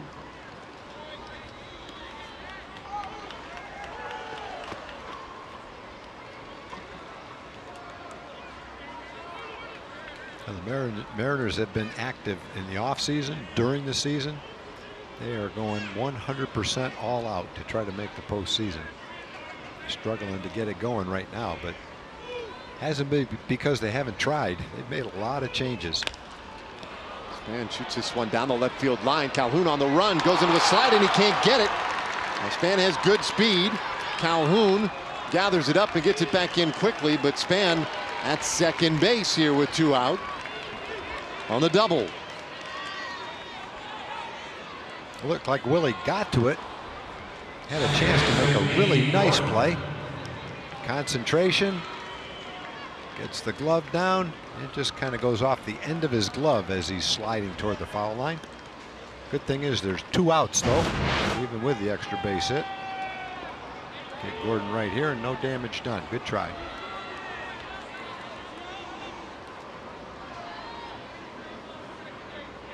So now to the top of the order. And D. Gordon takes a strike. 1 for 5 with a single. A little slow roller, barely made the infield dirt in the first inning. It worked like a swinging bunt almost for Gordon. He does have brilliant speed. 0-2 the count.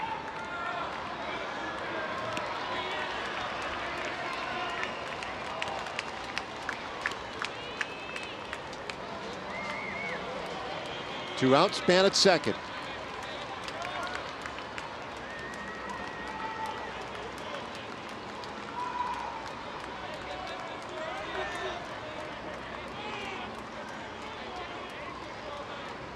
Claudio with the long set. This one popped foul out of play. Well, you mentioned it. Mariners made so many moves. They've been so aggressive. Jerry DiPoto, their general manager, is aggressive as any, especially since taking over in September 2015. Mariners trying to put an end to the longest postseason drought in North America right now. All the major sports. And a swing and a miss. Gordon strikes out. Claudio gets the Rangers to the bottom of the 11th with a chance to win it. Coming up for the Rangers, it's going to be Elvis Andrus.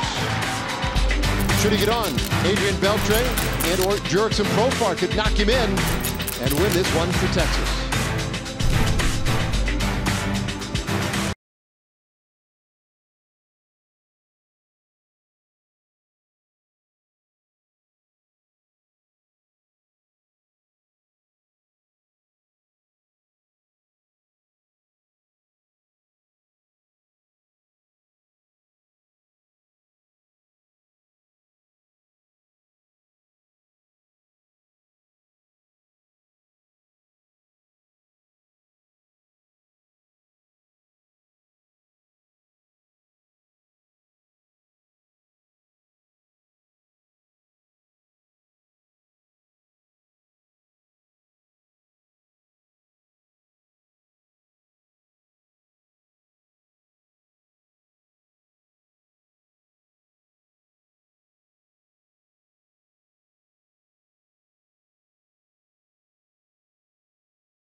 one. New pitcher in the ball game for Seattle, Sam Tuiwalala. And I did get that right. Sam Tuiwalala. It didn't roll off the tongue, but I got it. Acquired from St. Louis. They don't have a whole lot left in that bullpen. A couple of right-handers, Edwin Diaz and Chasen Bradford. They have chewed up the pen tonight on a night where their starter, Wade LeBlanc, was nearly untouchable into the 7th inning, but taken out of the game after 82 pitches. And that was certainly the move of the night.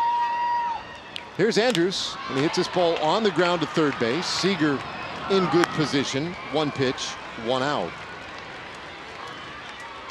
Boy, the offenses have gone quiet. Bullpen's coming in, mowing them down. Take a home run.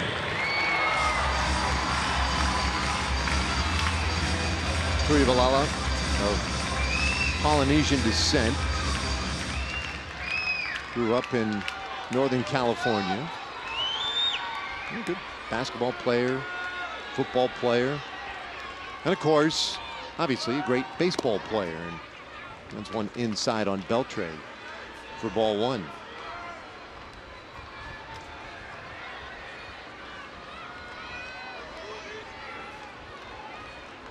He's in the Cardinals organization. Originally as a shortstop, converted to pitcher in 2012.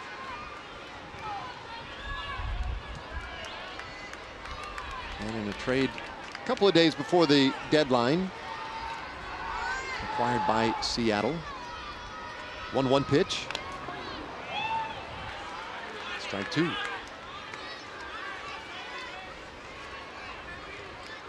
Seattle last year used 61 players. It was the most ever in their franchise's history. They used 40 pitchers, 17 of which started games for them. So they went through a ton of bodies last year. They made over 200 transactions involving their 40-man roster. That was just during the regular season. And a swing and a miss. Beltre went around. 2 gone. And they're going to challenge those numbers this year, if not exceed them. A lot of movement for Seattle, but they're just trying to find that combination to get them across the finish line. Last time they were in the postseason was 2001 when they won 116 games. A tremendous Seattle team. Mark McLemore, the doctor of defense, a part of that team. Heard him talk about that team before. Profar at the plate. Well, takes one up and away.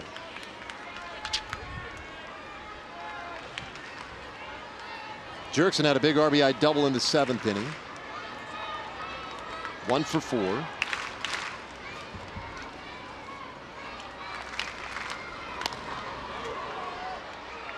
Now needed to 1-1. Profar still wearing those Band-Aids below his left eye from an injury that occurred just over a week ago now. It was a week ago yesterday in Houston. He was taking an extra base, really good base running. Ran into a cleat. This one hit high in the air out to center field. Maben going back near the wall, and he makes the catch right at the top of the fence. There will be a 12th inning. Profar just missed sending us home. Missed it by that much.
all their 3 runs in the 7th inning, and this is how they did it. Jurickson Provar lined a shot down the left field line. That brought in Elvis. Big hit for Jurickson, put men on 2nd and 3rd. Joey Gallo worked a bases-loaded walk. That got the Rangers within 1. Alex Colomé came in to pitch. Isaiah Kiner-Falefa lined a shot to right field. That brought in Profar, and that tied the game at 3. Rangers had a chance. 1 out, man on 3rd base, but they couldn't get him in. They settled for 3 in the 7th, and that's where we stand right now as Eddie Butler comes on to pitch the top of the 12th.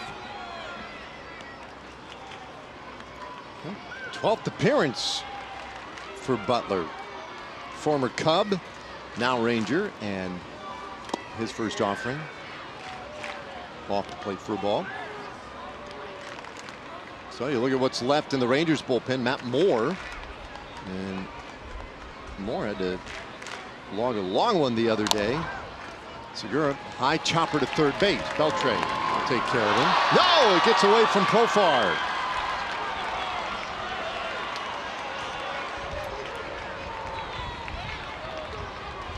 Oh boy. The throw was low, but it looked like it was a throw that Jurickson could handle.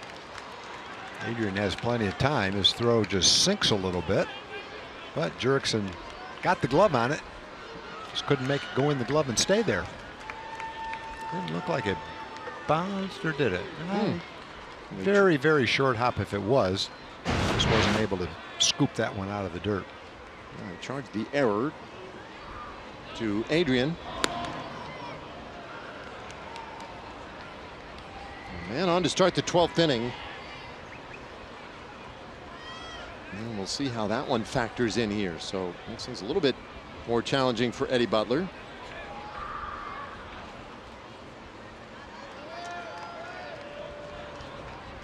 Mitch Haniger takes inside. Snap throw down to first. Whoa, Segura just got back in there. He was getting a little courageous. Kiner-Falefa almost made him pay.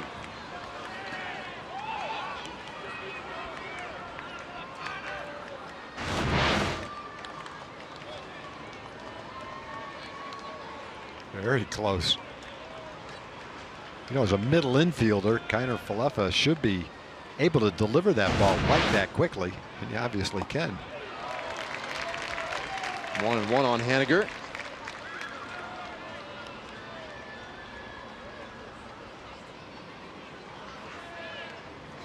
Well, Segura can run the bases. 16 steals this year. Been caught 8 times.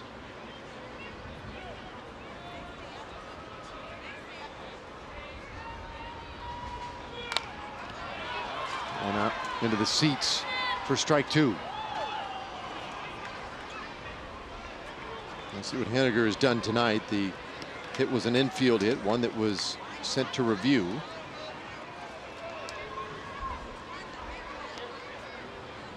Eddie Butler, 5th relief pitcher of the night for the Rangers. Martin Perez went 7. Check in over there again with Segura.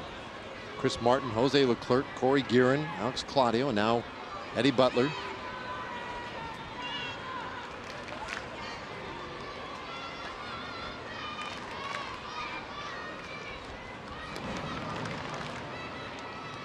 We showed you a moment ago the remaining arms in the bullpen for the Rangers, and Matt Moore was one of them. He threw 4 innings yesterday. And then even after that, the other man left out there, Jeffrey Springs, he threw 2 innings yesterday. There they are. Those two combined for 6 innings of work out of the bullpen. So that might mean that Eddie Butler, former starter and a guy that they have stretched out in appearances past, may be asked to go multiple innings here tonight. In fact, you almost figure that has to be the case.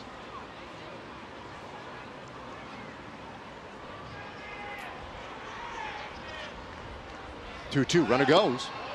Throw down to second. Got him! What a throw. Whoa.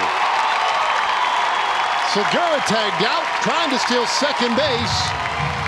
9th time he's been caught. And there's one away. He had a pretty good jump, it looked like. But just as he did on the quick throw and the pickoff attempt at first, Isaiah got rid of this ball really quick. Watch how quick he gets his feet in order, gets rid of the ball. Rougned puts the tag on Segura. Looked like Segura was going to be safe, but the tag came down on the back of his leg and got him. Nice tag by Rougned, and an excellent play by Isaiah Kiner-Falefa behind the plate. He's now thrown out 4 of 7 would-be base stealers this year. This one lined over third, and that's a base hit and more. So boy, that caught stealing huge now. Haniger into second base with a 1-out double.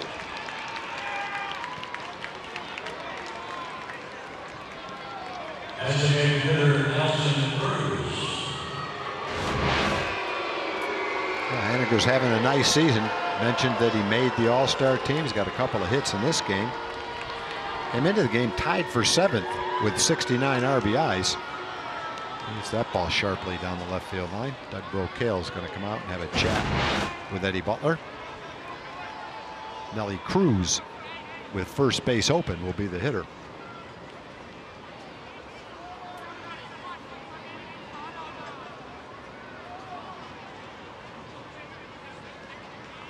Brocail out there. Of course, at this point, you accrue an extra mound visit with each additional inning, and both teams now have an abundance of mound visits at their avail, so not a big deal. You can go out there multiple times and just make sure that you have everybody in the right place and aware of the right situation.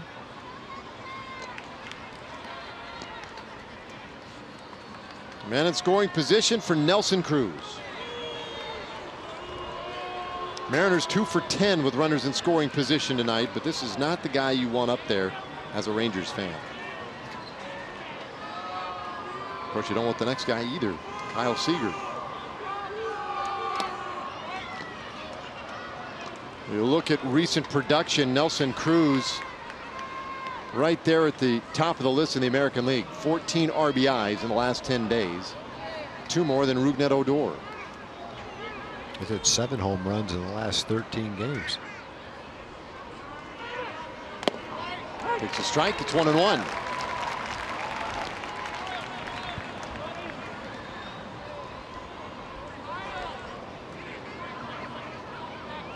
Very small sample size, but Cruz 1 for 2 against Eddie Butler. One hit was a home run. And it's off the plate here. 2-1 the count. Teams running short on bodies. 3-3 game.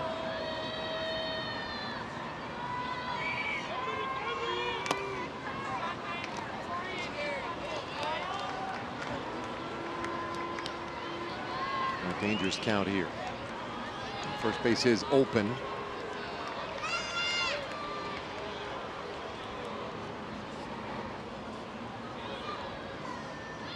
The 3-1. This one out to right field, coming on for it. Chu will make the catch. Trying to double up Haniger at second. Yeah, good pitch by Eddie Butler. Cruz ahead in the count, and he just jammed him with a little soft line drive to right field. And ran the ball in on him.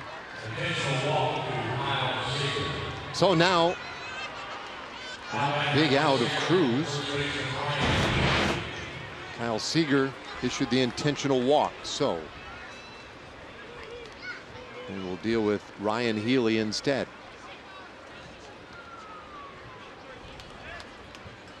Healy had a double earlier tonight and has scored a run.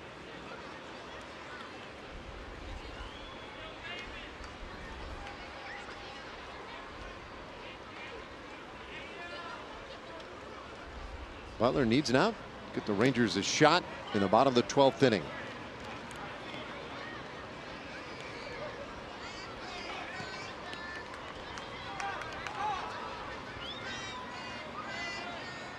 Three runs, 13 hits for Seattle. They have stranded 10 runners. 3 runs, only 4 hits for the Rangers. They've left 5.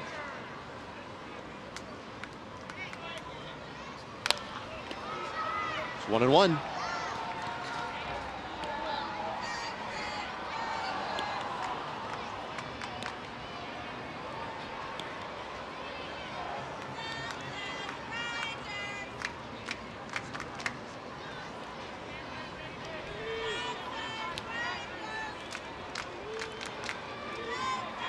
Healy generally a pretty free swinger. Doesn't walk a lot. Pitches outside 2-1. Last year walked 23 times in over 600 plate appearances. And yeah, but he's no D. Gordon. I agree with you on that one. And the other problem is, of course, he's got some power. You're right. D. Gordon has been amazing this year with the 7 walks.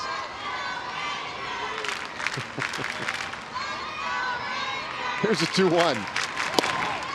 Ooh, near miss. 3-1 the count. If you throw it close, he's probably going to be swinging right here.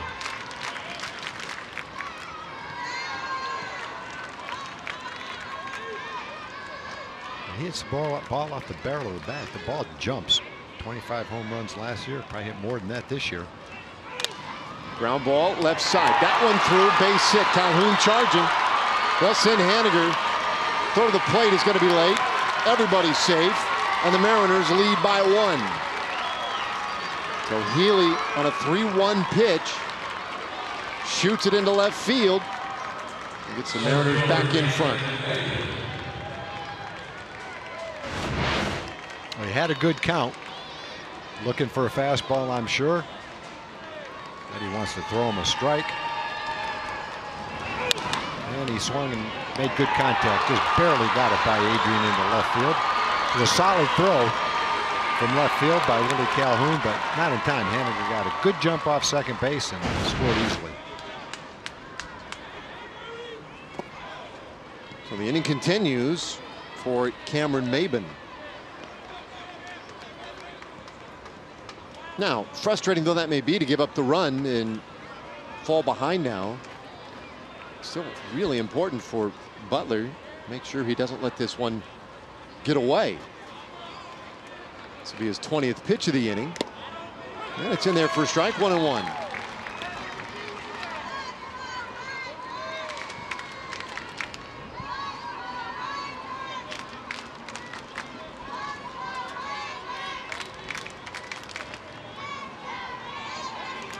Maben has a hit and a walk. Checks a swing, or did he? They want an appeal. Yeah, he went. Strike 2.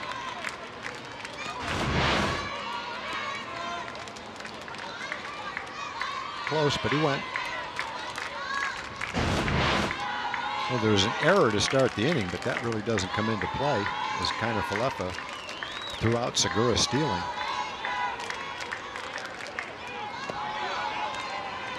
Stopped by Kiner Falefa, 2-2. Well, unusual one to block. It bounced so far out in front of him. Just wanted to do whatever he could to keep that ball and the man on third base from getting by him. So nice job.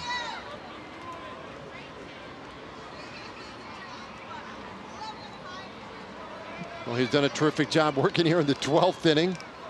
Made a great play in this inning already. Gunning down Segura at second. 2-2. Ground ball. Beltre is there. He'll throw to second, and that will end the inning. But the Mariners have taken the lead.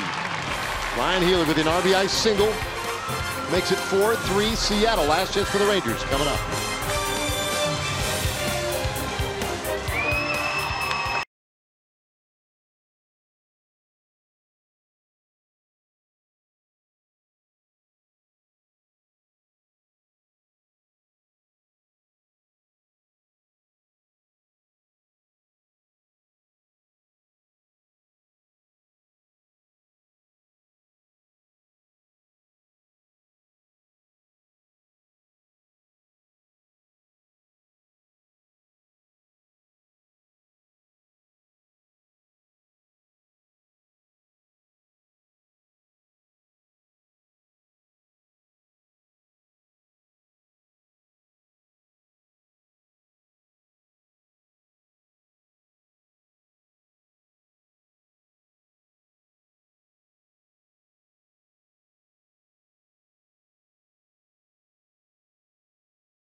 Bottom of the 12th inning. Little fellas hung in there tonight.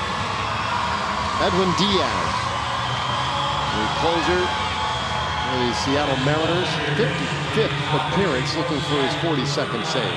Yeah, he's having an incredible season so far.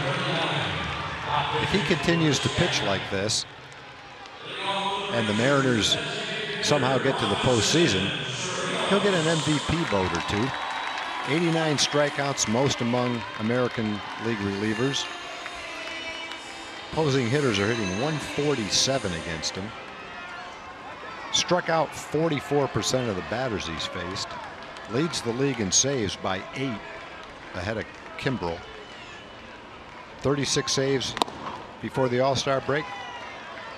The most ever, other than Francisco Rodriguez, who had 38.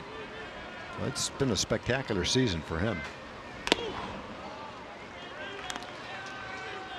He goes 1-1 on Robinson Chirinos.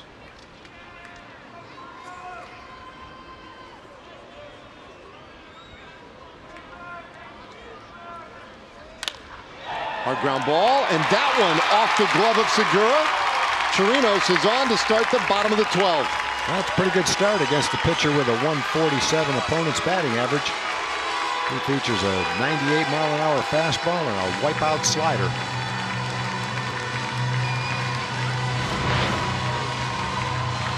And that was the slider. Thought it was a hanger. Lucky he didn't hit it out of the ballpark.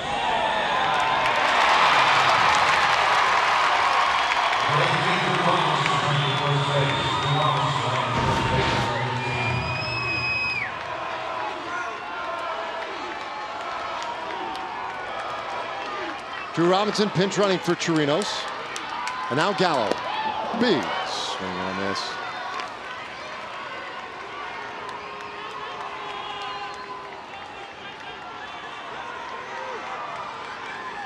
Well, you got the one guy up there who certainly always represents that ability to win the game with one swing.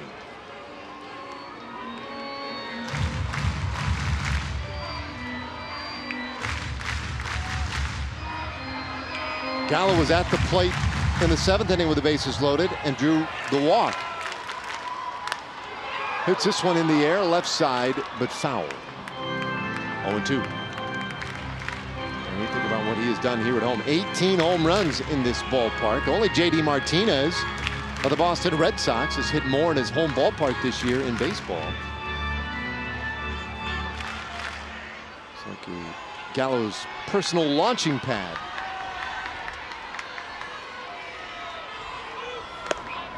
One and two.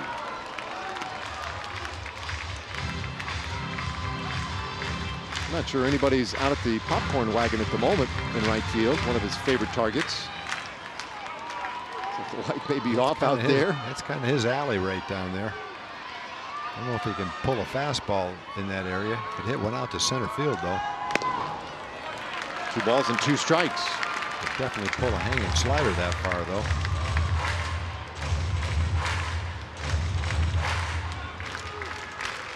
Tying run is on, nobody out.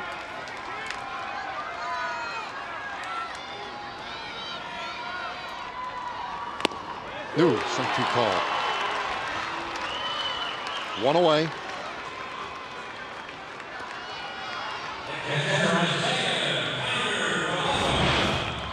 And this is the slider. Came back and caught the middle of the plate.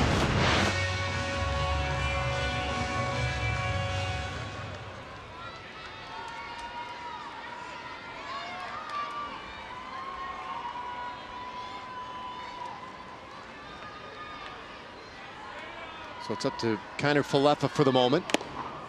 And he'll take a good fastball for a strike.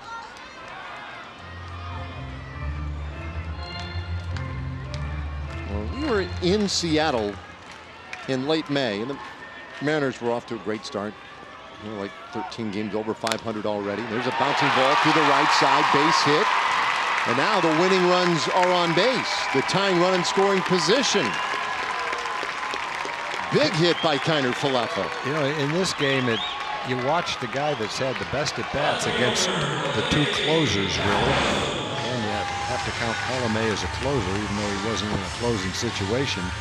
And in both times, against Colomé and against Diaz, just not trying to pull the ball, just shooting it down the hole there between first and second base. Lined one into right field to tie the game, and then against the best closer in baseball right now, giving up a 147 opponent's batting average, hit that 98, 96 mile an hour fastball into right field. Looked like a 34-year-old veteran doing it. Nice approach.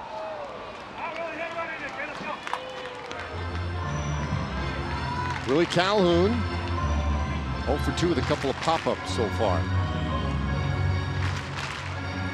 We'll go back to that game May 29th in Seattle.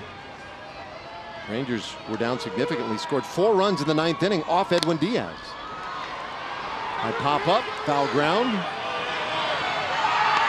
Handled by Healy, 2 away. And that's 3 pop-ups today for Calhoun. All right, it's up to Shin-Soo Choo. And he really hasn't had his best slider in this game. He's hung 2 or 3 of them. One that Robinson ripped into left field was a hanger.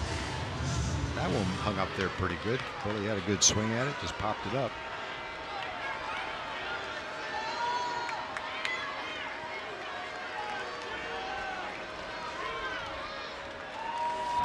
In on base for Choo, and he takes a fastball for a strike.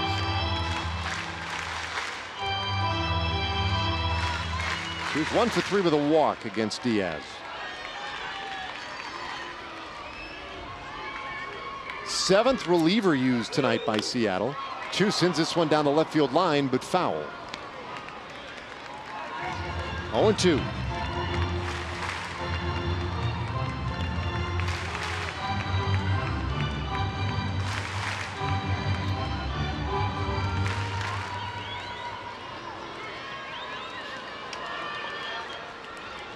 Rangers threatening in this 12th inning. With the 0-2. Choo's going to make Diaz work for it.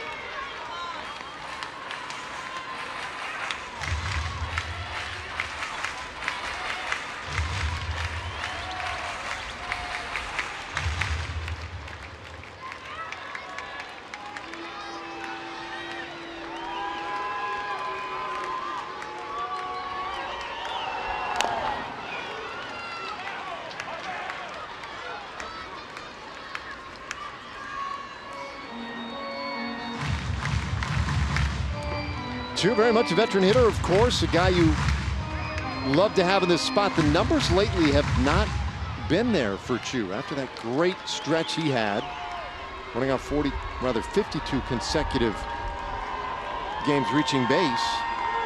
He's cooled down a bit, but you kind of have to remove all the recent data and just look at Choo in this moment, the type of hitter that any team would like to have in this spot. Able to slow it down a little bit, fight off close pitches. He just wants to find pay dirt out there somewhere in the outfield. It's 2-2. That gets Zunino out there to the mound to talk to Diaz. I feel my changeup right there. Only one he's thrown.